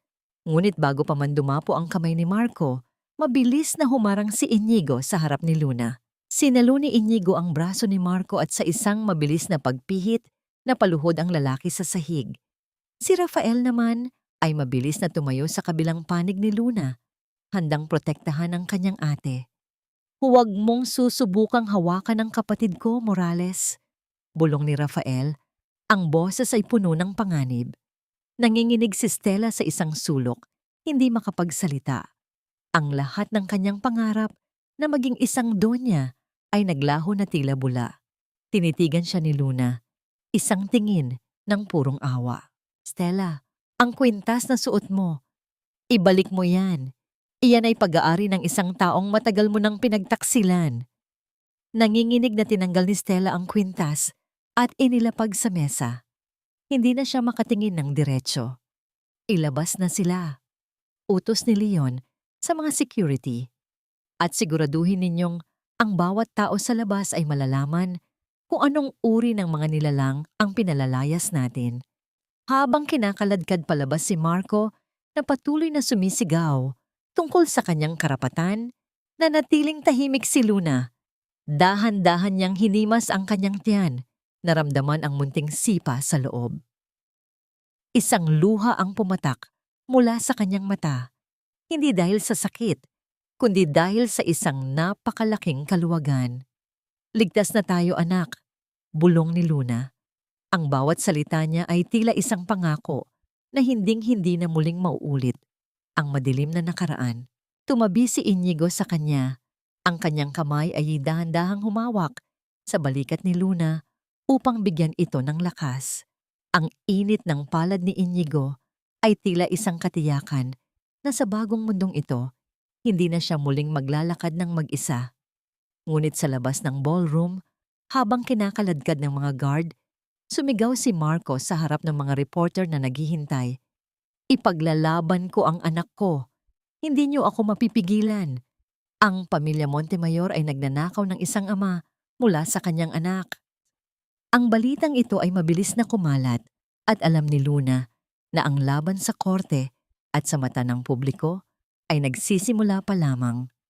Ngunit sa pagkakataong ito, hindi na siya ang biktima, siya na ang hukom. Ang amoy ng panis na pagkain at alikabok sa maliit na apartment ni na Marco ay tila lalong bumigat sa tindi ng init ng hapon. Wala na ang kuryente dahil hindi na nabayaran ang bill at ang tanging liwanag ay nanggagaling sa siwang ng bintana kung saan tanaw ang mga nagdaraang sasakyan. Sa gitna ng katahimikan, ang tunog ng mabilis na pagbubukas ng mga drawer at pagkaladkad ng maleta ang bumasag sa katahimikan. "Anong gagawin mo sa mga yan, Stella?" tanong ni Marco. Paos ang boses at halatang nabigla habang nakatayo sa may pintuan ng silid. Hindi man lang napahinto si Stella sa pagtutupi ng kanyang mga mamahaling damit. Mga bagay na nakuha niya sa paraang hindi niya ipinagmamalaki. "Aalis na ako rito, Marco. Hindi ko na kayang tiisin ang ganitong buhay. Para na akong nawawala ang dignidad sa lugar na ito at paulit-ulit na lang ang kinakain natin araw-araw. Maghahanap ako ng lalaking kayang ibigay sa akin ang buhay na nararapat sa akin. Pagkatapos ng lahat ng ibinigay ko sa'yo, pagkatapos kong talikuran si Eloisa para sa'yo, iiwan mo ako ngayon?" Sigaw ni Marco, ang kanyang mga mata ay nanlilisik sa galit at desperasyon. Habang nagsisigawan sila, mabilis na kinuha ni Stella ang kanyang bag na naglalaman ng huling natitirang pera ni Marco. Ang perang itinago ni Marco para sana sa pambayad sa abogado. Nagpuno ng kaguluhan ang maliit na silid. Nag-agawan sila sa maleta hanggang sa lumabas sila ng kalsada. Sa gitna ng maraming tao, nagmurahan ang dalawa. Isinisisi ang bawat kamalasan sa isa't isa. Walang natira sa kanilang dignidad habang ang mga kapitbahay ay nanonood at kumukuha ng video sa kanilang kahihiyan. "Wala kang kwentang lalaki. Tanga ka kaya ka iniwan ng asawa mo." Huling sigaw ni Stella bago ito sumakay sa isang taxi at tuluyang iniwan si Marco at si Doña Carmen na nakatulala sa gitna ng kalsada. Walang pera at walang matirhan. Napaluhod si Doña Carmen sa semento, umiiyak at tinatawag ang pangalan ni Marco, ngunit wala nang nakikinig sa kanila. Ang bawat tao sa paligid ay tinitingnan sila nang may pandidiri. Tila ba sila ay mga dumi na nais iwasan? Sa kabilang panig ng lungsod, sa loob ng Mansyon Montemayor, ang kapaligiran ay kabaligtaran ng kaguluhan ni na Marco. Ang amoy ng sariwang pintura at bagong labang mga tela ay pumupuno sa isang espesyal na silid, ang nursery room para sa anak ni Luna. Nakasuot ng isang apron na may bahid ng pintura, si Luna ay maingat na pumipili ng kulay para sa dingding. Kasama niya si Inigo na nakatayo sa isang hagdan, abala sa pagpipinta ng mga ulap sa kisame. Ang tawanan nila ay tila isang musikang nagbibigay ng buhay sa silid. "Inigo, sa tingin mo ba ay masyadong matingkad ang asul na ito? Baka hindi magustuhan ng baby?" Nakangiting tanong ni Luna habang pinagmamasdan ang kanyang gawa. Bumaba si Inigo mula sa hagdan at lumapit sa kanya. Tiningnan niya ang pinturang hawak ni Luna, ngunit pagkatapos ay ang kanyang paningin ay nanatili sa mukha ng babae. "Kahit anong kulay pa ang piliin mo, Luna, magiging maganda ang silid na ito dahil puno ito ng pagmamahal. Iyan ang hindi kailanman mabibili ng kahit anong yaman." Isang munting katahimikan ang namagitan sa kanila. Napansin ni Inigo na may isang maliit na bahid ng asul na pintura sa dulo ng ilong ni Luna. Isang banayad ng ngiti ang sumilay sa kanyang mga labi. Dahan-dahan niyang itinaas ang kanyang kamay at gamit ang kanyang hinlalaki, maingat niyang pinunasan ang pintura sa mukha ni Luna. Ang haplos na yon ay naging dahilan upang tumigil ang mundo para sa kanilang dalawa. Naramdaman ni Luna ang init ng daliri ni Inigo sa kanyang balat at ang bawat tibok ng kanyang puso ay tila naging isang malakas na tambol. Ang mga mata ni Inigo ay puno ng isang pangakong hindi kailanman bibitaw. Sa sandaling iyon, hindi na kailangan ang mga salita upang ipahayag ang nararamdaman nila para sa isa't isa. "Salamat, Inigo, sa lahat. Bulong ni Luna. Ang kanyang boses ay puno ng emosyon. Palagi akong narito, Luna. Hinding-hindi kita iiwan, sagot ni Inigo. Ang kanyang boses ay tila isang sumpang habang buhay, ngunit ang mapayapang sandaling iyon ay biglang naputol. Sa gitna ng kanilang pagtawa at pagpaplano, biglang namutla si Luna. Ang kanyang kamay ay mabilis na humawak sa kanyang tiyan at ang kanyang mukha ay napuno ng matinding kirot. Ang tunog ng pagbagsak ng kanyang paintbrush sa sahig ay tila isang hudyat ng isang bagong pagsubok. Naramdaman ni Luna ang isang malapot at mainit na likido na dumadaloy sa kanyang mga binti. Dahan-dahang binabasa ang sahig na kahoy. Ang kanyang panubigan ay pumutok na. Ilang linggo bago ang takdang araw ng kanyang panganganak.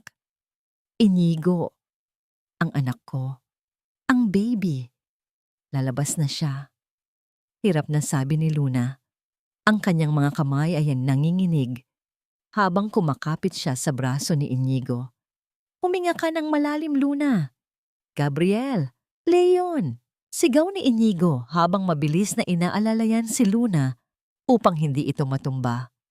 Ang takot sa kanyang boses ay humahalo sa determinasyong iligtas ang dalawang pinakamahalagang tao sa kanyang buhay. Ang buong mansyon ay muling nabalot ng kaba. Habang ang gabi ay dahan-dahang lumalalim, si Luna ay muling humaharap sa isang laban. Ang laban para sa buhay ng kanyang anak, sa gitna ng mga kulay na sumisimbolo sa kanyang bagong simula.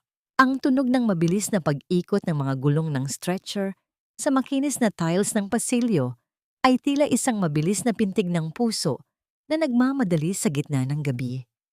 Ang bawat ilaw sa kisame ng Montemayor Medical Center na nadadaanan ni Luna ay tila mga guhit ng liwanag na nagpapaalala sa kanya na hindi na siya ang babaeng nakahiga sa malamig na semento noong nakaraang mga buwan. Wala na ang ulan, wala na ang lamig ng pag-iisa. Ang tanging naririnig niya ay ang mga tinig ng pag-aalaga at ang mahigpit na hawak ni Inigo sa kanyang kamay. Huminga ka ng malalim, Luna. Nandito lang ako. Hindi kita bibitawan. Bulong ni Inigo. Ang kanyang boses ay tila isang angkla sa gitna ng malalakas na alon ng sakit na nararamdaman ni Luna. Ang pawis sa noo ni Inigo at ang kaba sa kanyang mga mata ay sapat na upang malaman ni Luna na hindi na siya muling maglalakad sa dilim ng mag-isa. Dinala si Luna sa loob ng isang high-tech na delivery room kung saan ang lahat ng kagamitan ay handa na para sa kanya. Si Dr. Gabriel Montemayor, na nakasuot na ng kanyang surgical gown, ay tumayo sa tapat ng kanyang kapatid. Ang kanyang mga mata sa likod ng salamin ay puno ng profesionalismo, ngunit may kasamang malalim na pagmamahal ng isang kuya. Bunso, makinig ka sa akin. Kayang-kaya mo ito. Nandito kaming lahat para sa'yo, sabi ni Gabriel habang inihahanda ang mga aparato. Habang ang matinding kirot ay bumabalot sa katawan ni Luna, ang kanyang isip ay biglang naglakbay pabalik sa nakaraan. Tila naririnig niya ang boses ni Marco na umaalingaw-ngaw sa kanyang pandinig. Walang kwenta ka, Eloisa. Mahina ka. Hindi mo kayang gawin ang kahit ano ng tama. Ang mga salitang iyon ay tila mga lason na pilit na humihila sa kanya pababa. Pinaparamdam sa kanya na baka nga totoo ang mga ito. Baka nga hindi siya sapat. Napapikit si Luna ng mariin. Ang kanyang mga ngipin ay nagngangalit sa tindi ng sakit at galit. Hindi ako mahina. Daing niya. Ang boses ay puno ng determinasyon. Inigo, pakiusap. Huwag kang aalis. Hirap na sabi ni Luna habang hinahanap ang kamay ng lalaki. Pumasok si Inigo sa loob. Lumabag sa karaniwang protocol dahil sa hiling ni Luna. Lumapit siya sa gilid ng kama at hinawakan ang kamay ni Luna nang mas mahigpit pa kaysa kanina. Hinding-hindi ako aalis, Luna. Tumingin ka sa akin. Ikaw ang pinakamatapang na babaeng nakilala ko. Ang anak mo ay naghihintay na makita ang iyong ngiti. Huwag mong pakinggan ang mga boses ng nakaraan. Ikaw ay isang Montemayor Ikaw ay isang ina.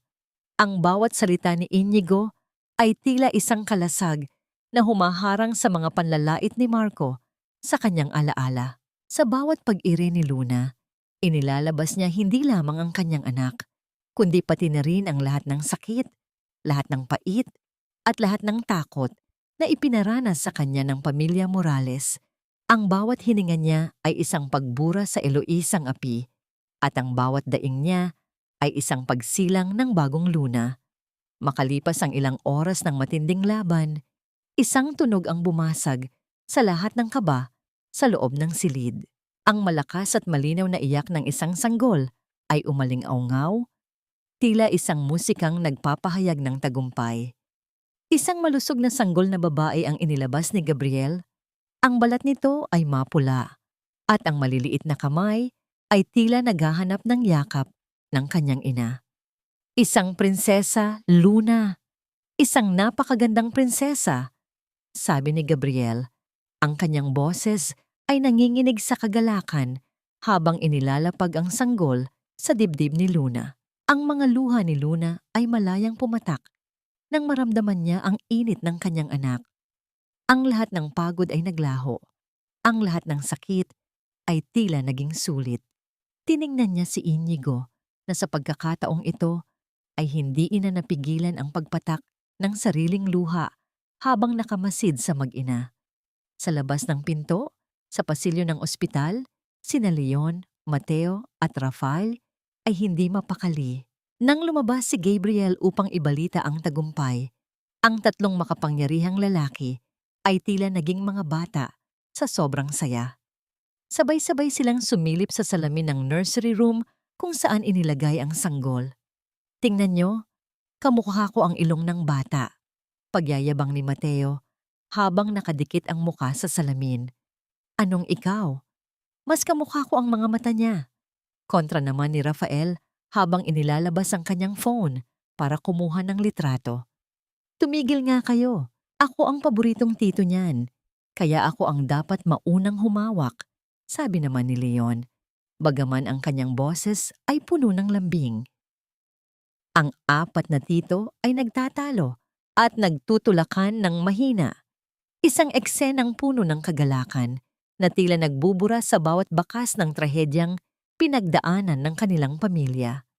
Habang nagdiriwang ang pamilya Montemayor, sa itaas, sa ibaba, sa labas ng malaking gate ng ospital, isang lalaki ang pilit na nakikipagtalo sa mga security guard. Ang kanyang suot na Amerikana ay gusot-gusot at madumi. Ang kanyang buhok ay tila hindi na isuklay ng maraming araw, at ang kanyang mukha ay puno ng balbas. Ito si Marco. Asawa ko ang nanganak sa loob.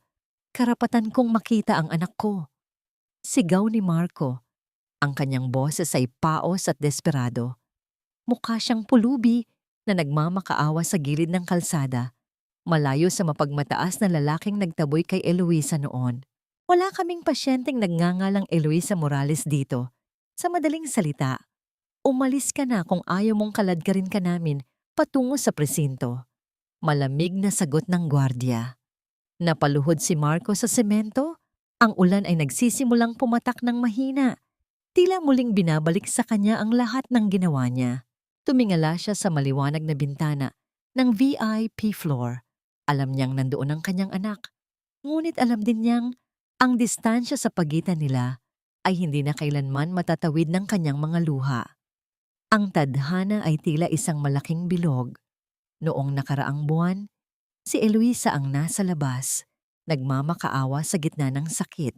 Ngayon, siya ay nasa loob, isang reynang may pamilyang handang pumatay para sa kanya, habang ang lalaking nanakit sa kanya ay nananatiling nasa labas, mag-isa, talunan, at walang anumang matatawag na pag-aari.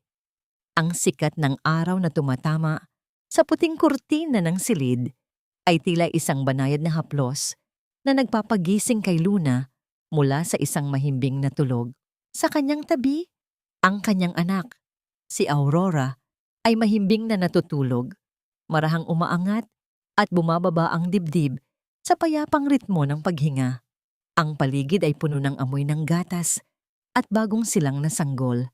Isang halimuyak na tila unti-unting naghuhugas sa lahat ng pait na pinagdaanan ni Luna. Ngunit ang katahimikan ng umaga ay biglang naputol ng banayad na ingay mula sa labas ng kanyang silid. Narinig ni Luna ang boses ni Leon na puno ng awtoridad at ang pamilyar na boses ng isang lalaking tila nagmamakaawa. "Pakiusap, Leon. Kahit isang saglit lang. Gusto ko lang makita ang anak ko." Ang boses ni Marco ay paos, basag at puno ng desperasyon. "Wala kang anak dito, Morales. Ang batang nasa loob ay isang Montemayor. Umalis ka na bago ko pa makalimutang may batas na nagpoprotekta sa mga hayop na tulad mo." Malamig na sagot ni Leon. Ang tunog ng mga yabag ng sapatos sa pasilyo ay tila mga hudyat ng isang papalapit na gulo. "Kuya Leon, hayaan mo siyang pumasok." Nagulat ang lahat sa boses ni Luna. Nakatayo siya sa pintuan, suot ang isang mahabang silk robe habang inaalalayan siya ni Inigo. Ang kanyang mukha ay kalmado. Ang kanyang mga mata ay walang bakas ng galit, kundi isang malalim na kapayapaan na tila isang malinaw na lawa. Dahan-dahang lumapit si Marco nang makita niya si Luna na paluhod siya sa semento ng pasilyo. Ang kanyang Amerikana ay punit-punit, ang kanyang mga mata ay lubog at madilim, at ang kanyang buong pagkatao ay tila isang anino na lamang ng dati niyang kayabangan. "Eloisa, patawarin mo ako. Nagkamali ako. Nabulag ako ni Stella. Nabulag ako ng pera." Umiyak si Marco. Ang kanyang mga luha ay pumatak sa makintab na sahig ng ospital. "Pakiusap. Bigyan mo ako ng isa pang pagkakataon para sa anak natin. Magbabago ako, Eloisa. Magiging mabuting ama ako." Tiningnan siya ni Luna ng matagal. Walang sigaw, walang panunumbat. Sa halip, ang kanyang boses ay tila isang banayad na hangin na nagtatapos sa isang mahabang bagyo. "Pinatawad na kita, Marco. Noong araw na isinilang ko ang anak ko, pinatawad ko na ang lahat ng ginawa niyo sa akin." Simula ni Luna. Bahagyang lumiwanag ang mukha ni Marco, inakalang may pag-asa pa siyang makabalik sa marangyang buhay. Ngunit ang kasunod na mga salita ni Luna ay tila isang malamig na tubig na nagpalamig sa kanyang puso. "Pinatawad kita, hindi dahil nararapat kang patawarin, kundi dahil ayaw kong dalhin ang bigat ng galit mo sa bagong buhay ko. Ang pagpapatawad ko ay ang huling regalong ibibigay ko sa'yo bago ka tuluyang maging isang estranghero sa amin. Ang galit, Marco, ay para lamang sa mga taong may halaga pa sa akin. At ikaw, wala ka ng anumang lugar sa puso ko. Wala ka ng halaga. Pero ang anak natin, ang anak ko ay may pamilyang handang mamatay para sa kanya. Mayroon siyang 4 na tito na hinding-hindi siya itataboy at mayroon siyang mga taong tunay na nagmamahal sa kanya." Putol ni Luna habang tumitingin kay Inigo. "Umalis ka na, Marco. Ipamuhay mo ang iyong pagsisisi sa bawat araw na makikita mo kaming masaya mula sa malayo. Iyan ang magiging parusa mo." Senenyasan ni Leon ang mga security guard. Sa pagkakataong ito, hindi na lumaban si Marco. Hinayaan niyang kaladkarin siya palayo. Ang kanyang mga balikat ay nakayuko, habang ang tunog ng kanyang paghagulgol ay unti-unting naglalaho sa dulo ng pasilyo. Sa kabilang dako ng lungsod, ang karma ay tuluyan ng naningil. Si Stella ay nahuli ng mga pulis habang sinusubukang ibenta ang mga ninakaw na alahas mula sa isang jewelry shop. Nakasuot siya ng kulay kahel na uniforme sa loob ng isang madilim na selda. Ang kanyang kagandahan ay naglaho na at pinalitan ng isang mukhang puno ng pait at takot. Samantala, si Doña Carmen ay makikitang nakaupo sa labas ng Quiapo Church na mamalimos ng barya wine sa mga nagdaraan. Ang kanyang dating mapagmataas na noo ay ngayon ay nakayuko na sa kahihiyan. Bumalik si Luna sa loob ng kanyang silid at binuhat ang kanyang anak. Tiningnan niya ang bata ng may buong pagmamahal. Ang bawat piraso ng kanyang nakaraan ay tila mga dahon na tinangay na ng hangin. Tapos na, Luna. Malaya ka na. Bulong ni Inigo habang tumatayo sa kanyang tabi. Ngunit napansin ni Luna ang isang bagay. Habang ang lahat ay masaya, si Inigo ay tila may gustong sabihin ngunit pinipigilan niya ito. Ang kanyang mga mata ay may bahid ng lungkot na pilit niyang itinatago sa likod ng kanyang mga ngiti. Inigo, may problema ba? Tanong ni Luna. Wala, Luna. Masaya lang ako para sa'yo. Ngayong ligtas ka na at kasama mo na ang pamilya mo. Sa tingin ko ay natapos ko na ang misyon ko rito. Sagot ni Inigo. Ang kanyang boses ay tila isang pamamaalam na hindi niya kayang bigkasin ng direkta. Napahawak si Luna nang mahigpit sa kumot ng kanyang anak. Ang takot na mawala ang lalaking nagligtas sa kanyang kaluluwa ay biglang bumangon sa kanyang dibdib. Aalis ba si Inigo ngayon kung kailan natagpuan na niya ang tunay na liwanag? Ang tunog ng pintuan na dahan-dahang sumasara ay tila isang hudyat na may isa pang laban na kailangang harapin si Luna.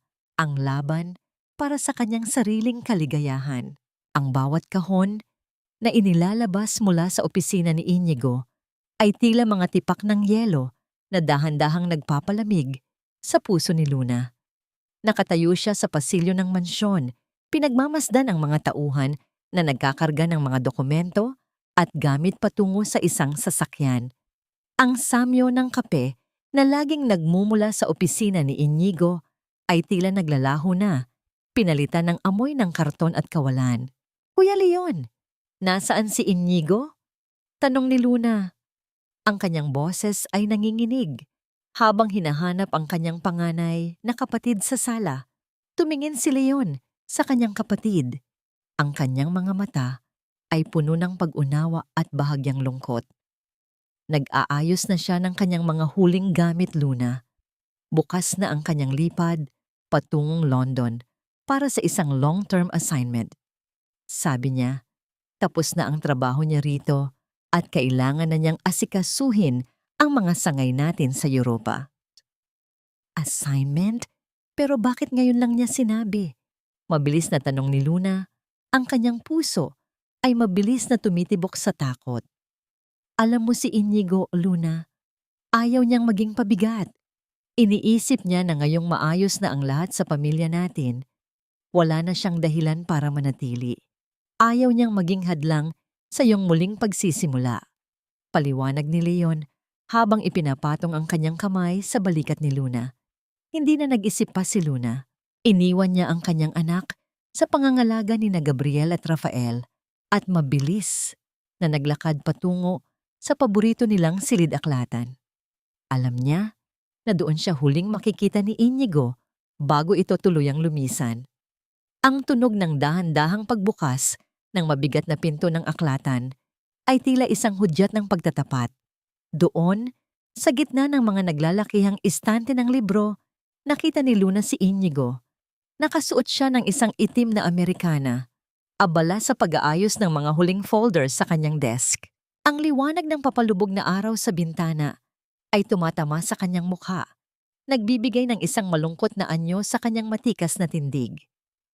Inigo, tawag ni Luna. Ang kanyang boses ay puno ng emosyon. Napatigil si Inigo. Dahan-dahan siyang humarap at nang makita niya si Luna, ang kanyang mga mata ay panandali ang nagpakita ng sakit bago niya ito muling itinago sa likod ng isang pilit na ngiti. Luna, dapat ay nagpapahinga ka. Malapit na ang gabi. Bakit aalis ka nang hindi man lang nagpapaalam ng maayos sa akin? Diretsong tanong ni Luna habang lumalapit sa mesa.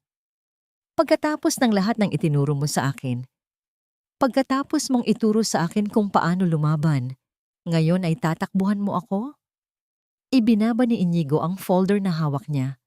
Ang kanyang mga panga ay naging ngit-ngit, tila pinipigilan ng mga salitang matagal na niyang ikinukubli. Hindi kita tinatakbuhan, Luna. Ginagawa ko ito dahil iginagalang kita. Iginagalang ko ang kalayaan mo. Matagal kang naging biktima ng isang maling pag-ibig at ayaw kong isipin mo na dahil iniligtas kita, kailangan mo rin akong mahalin. ayaw kong maging isa pang anino na humaharang sa iyong liwanag. Anino? Inigo, ikaw ang nagbigay sa akin ng liwanag noong gabing madilim ang buong mundo. Sigaw ni Luna, ang mga luha ay nagsimulang pumatak sa kanyang pisngi. Sabi mo, ang mga ina, ang pinakamatapang na nilalang. Pero ngayon, nasaan ang tapang mo? Nasaan ang tapang mong aminin na mahal mo rin ako? Ang katahimikan sa loob ng aklatan ay naging mas lalong mabigat. Tanging ang tunog ng hangin sa labas at ang mabilis na paghinga ni Inigo ang naririnig. Dahan-dahang lumapit si Inigo hanggang sa maramdaman ni Luna ang init ng kanyang presensya. Mahal kita, Luna. Higit pa sa inaasahan mo. Mahal kita simula noong gabing makita kitang lumalaban para sa anak mo sa gitna ng ulan. Mahal kita hindi dahil kailangan kitang iligtas, kundi dahil ikaw ang nagligtas sa akin mula sa pagiging isang malamig na abogado na walang pakialam sa mundo. Pag-amin ni Inigo, ang kanyang boses ay tila isang bulong na puno ng pagsuko. Si Luna ang unang lumapit. Inabot niya ang kamay ni Inigo at mahigpit itong hinawakan, idiniit sa kanyang pisngi. Sa'yo ko nahanap ang kapayapaan, Inigo. Sa bawat haplos mo, sa bawat salitang nagpapalakas ng loob ko, naramdaman kong buo na uli ako. Huwag kang umalis. Huwag mong iwan ang pamilyang binuo natin sa loob ng nursery room na yon. Naramdaman ni Inigo ang panginginig ng kamay ni Luna. Ang lahat ng kanyang pag-aalinlangan ay naglaho na parang usok. Dahan-dahan niyang iniyuko ang kanyang ulo at idiniit ang kanyang noo sa noo ni Luna, isang banayad at napakalalim na pagpapakita ng respeto at pagmamahal. Ang tunog ng kanilang sabay na paghinga ay tila isang pangako ng katapatan. Hinding-hindi na ako aalis, Luna. Pangako! Bulong ni Inigo habang dahan-dahang hinalikan ang noo ng babae. Isang halik na hindi humihingi ng kapalit, kundi nagbibigay ng habambuhay na kalinga. Ang init ng palad ni Inigo sa likod ng kamay ni Luna ay tila isang selyo ng kanilang bagong simula. Sa labas, ang langit ay nagsisimula ng mapuno ng mga bituin. Tila nakikigalak sa dalawang pusong sa wakas ay nagkatagpo sa gitna ng mahabang paghahanap. Lumipas ang ilang sandali ng katahimikan bago sila dahan-dahang lumabas ng aklatan, magkahawak kamay, handang harapin ang anumang bukas. Fast forward ng isang taon, ang tunog ng malalakas na kampana ng katedral ay umalingaw-ngaw sa buong lungsod.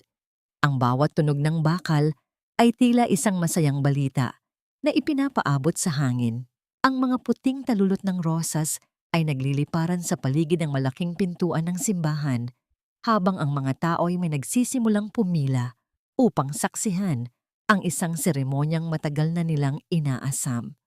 Ang bawat pintig ng kampana ay tila isang hudyat na ang bawat luha ay may kapalit na tawa at ang bawat pagkawasak ay may kasunod na pagsilang. Ang samyo ng mga sariwang sampaggita at puting rosas ay tila isang mabangong kumot na bumabalot sa malawak na hardin ng Mansyon Montemayor. Ang sikat ng araw sa hapon ay dahan-dahang nagiging kulay ginto, nagbibigay ng isang mahiwagang kislap sa mga kristal na dekorasyong nakasabit sa mga puno ng narra. Ang mahinahong himig ng mga biolin ay tila isang malambot na hangin na humahaplos sa puso ng bawat bisitang naroroon, mga taong saksi sa bawat luha at bawat tagumpay ni Luna.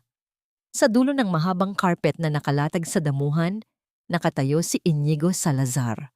Ang kanyang itim na taksido ay lalong nagpatingkad sa kanyang matikas na tindig, ngunit ang kanyang mga mata ay hindi nakatuon sa karangyaan ng paligid. Ang kanyang paningin ay nananatili sa malaking pinto ng mansyon. Ang kanyang mga kamay ay bahagyang nakakuyom sa kaba at pananabik. Sa kanyang bisig, karga niya ang isang taong gulang na si Aurora. Nasuot ang isang munting puting gown at may munting korona ng mga bulaklak sa kanyang ulo. Bumukas ang pinto. Ang lahat ng usapan ay tumigil. na tila ba ang buong mundo ay nagpigil ng hininga. Lumabas si Luna. Ang kanyang puting lace gown ay tila isang obra maestra na gawa sa mga pangarap. Ang bawat borda nito ay kumikinang sa ilalim ng araw, ngunit mas maliwanag ang kislap sa kanyang mga mata. Ang kislap ng isang babaeng sa wakas ay natagpuan na ang kanyang tunay na tahanan. Hindi isang ama ang naglalakad sa kanya patungo sa altar. Sa halip, sa kanyang magkabilang panig ay ang 4 niyang mga kuya, sina Leon, Gabriel, Mateo at Rafael. Sabay-sabay silang humahakbang, tila mga higanting pader na nagpoprotekta sa kanilang nag-iisang prinsesa. Ang bawat hakbang ni Luna ay tila isang pagbura sa bawat bakas ng sakit. Noong gabing itinapon siya sa ulan. Nang makarating sila sa gitna, tumigil si Leon at hinalikan ang kamay ni Luna. Hinding-hindi ka na muling maglalakad ng mag-isa, bunso. Bulong ni Leon. Ang kanyang boses ay nanginginig.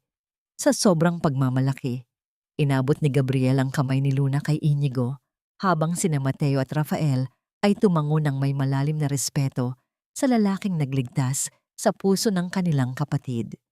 Nang magkaharap na sina Luna at Inigo sa harap ng altar, ang katahimikan ay naging mas lalong sagrado. Tanging ang mahinang huni ng mga ibon at ang tunog ng hangin sa mga dahon ang naririnig. Inigo! Simula ni Luna, ang kanyang boses ay matatag at puno ng pagmamahal habang binabasa ang kanyang panata. Matagal kong inakala na ang pag-ibig ay isang utang na kailangang bayaran ng pagtitiis. Inakala ko na ang aking halaga ay nakadepende sa kung gaano ako kayang saktan ng iba. Ngunit dumating ka. Itinuro mo sa akin na ang tunay na pag-ibig ay hindi nanunumbat, hindi nambabasag, at hindi nagtatapon. Salamat sa pagpili sa akin araw-araw. Kahit noong ako ay isang basag na piraso pa lamang ng aking sarili. Hinawakan ni Inigo ang mga kamay ni Luna. Ang kanyang mga mata ay nanatiling nakatitig ng malalim sa babae. Luna, hindi kita pinili dahil kailangan kitang iligtas. Pinili kita dahil sa gitna ng iyong pagkawasak, nakita ko ang isang pusong mas maliwanag pa sa buwan. Ipinapangako kong magiging katuwang mo sa bawat umaga, magiging kalasag mo sa bawat uno, at magiging ama sa ating anak na may purong katapatan. Ikaw ang aking kapayapaan at habang buhay kitang iingatan. Sa sandaling iyon, si Aurora ay dahan-dahang binitawan ni Inigo upang makatayo sa pagitan nila. Ang maliit na bata ay tumingala at pilit na inabot ang mga kamay ni Luna at Inigo, isang eksenang nagpaiyak sa bawat taong naroroon. Ang pag-ibig na binuo nila ay hindi lamang para sa kanilang dalawa, kundi para sa munting buhay na naging simbolo ng kanilang muling pagsilang. Sa labas ng malaking tarangkahan ng Mansyon Montemayor, malayo sa ingay ng pagdiriwang, isang lalaki ang nakatayo sa gilid ng kalsada. Ang kanyang suot ay luma at kupas. Ang kanyang mga mata ay malalim at puno ng pait. Ito si Marco. Nakatanaw siya sa pagitan ng mga rehas ng gate, pinagmamasdan ang puting gown ni Luna mula sa malayo. Naramdaman ni Marco ang matinding hapdi sa kanyang dibdib nang makita niya ang ngiti ni Luna. Isang ngiting kailanman ay hindi niya nakita noong sila pa ang magkasama. Nakita niya si Inigo na buong pagmamahal na hinahalikan ng noo ni Luna at ang kanyang anak na masayang kinakarga ng mga bilyonaryong Montemayor. Napagtanto ni Marco na ang paraisong kanyang sinayang ay ang impyernong kanyang tinatahak ngayon. Dahan-dahan siyang tumalikod. Ang bawat hakbang niya ay mabigat sa pagsisisi, habang ang tunog ng kasiyahan sa loob ng mansyon ay unti-unting naglalaho sa kanyang pandinig. Bumalik ang atensyon sa altar nang i-anunsyo ng pari ang kanilang pag-iisang dibdib. Ang tunog ng masigabong palakpakan ay pumailan lang sa buong hardin. Dahan-dahang inilapit ni Inigo ang kanyang mukha sa mukha ni Luna at selyado ang kanilang mga panata ng isang banayad at matamis na halik. Ang bawat segundo ay tila tumigil. Ang bawat alaala ng pait ay tuluyan ng natunaw sa init ng kanilang pagmamahalan. Habang lumulubog ang araw at ang langit ay nagiging kulay ube at rosas, ang pamilya Montemayor ay nagtitipon-tipon sa gitna ng hardin. Si Luna ay nakasandal sa balikat ni Inigo, karga ang kanilang anak, habang ang kanyang apat na mga kuya ay nakapaligid sa kanila, isang matibay na pamilyang binuo mula sa abo ng nakaraan. Ang bawat bituin na nagsisimulang sumilip sa langit ay tila mga saksi sa katotohanang ang bay tadhana ay may paraan upang ibalik ang bawat nawalang piraso ng ating buhay. Ang dilim ay lumipas na at ang vangtrang ng pamilya Montemayor ay hindi na muling magtatago sa likod ng mga ulap. Sila ay malaya na, sila ay buo na, at sila ay habambuhay nang mamumuhay sa liwanag ng isang tunay at dalisay na pag-ibig. Ang gabi sa Mansion Montemayor ay nababalot ng isang napakatahimik at payapang kabilugan ng buwan. Wala na ang malakas na ulan, wala na ang nakabibinging kulog na dati ay nagpapatalon sa puso ni Luna sa takot. Sa halip, ang tanging naririnig ay ang mahinahong pag-ihip ng hangin sa mga dahon ng punong mangga at ang malayo at banayad na huni ng mga kuliglig na tila isang oyayi para sa buong mundo. Nakatayo si Luna sa malawak na balkonahe ng kanilang silid. Suot ang isang malambot na silk na pantulog. Sa loob ng silid, tanaw niya si Aurora na mahimbing na natutulog sa kanyang dambuhalang kuna habang si Inigo ay maingat na naglalakad patungo sa kanya, may dalang isang balabal upang ibalot sa kanyang mga balikat. "Hindi ka pa ba inaantok, mahal ko?" Bulong ni Inigo habang dahan-dahang niyayakap si Luna mula sa likuran. Ang init ng katawan ni Inigo ay tila isang matibay na kuta na nagpapaalala sa kanya na hinding-hindi na siya muling lalamigin sa gitna ng kalsada. "Pinagmamasdan ko lang ang buwan, Inigo," sagot ni Luna.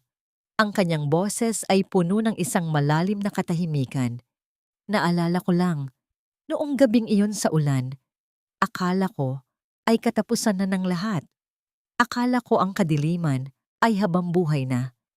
Pero tignan mo tayo ngayon. Ang buwan na dati ay tila nagtatago.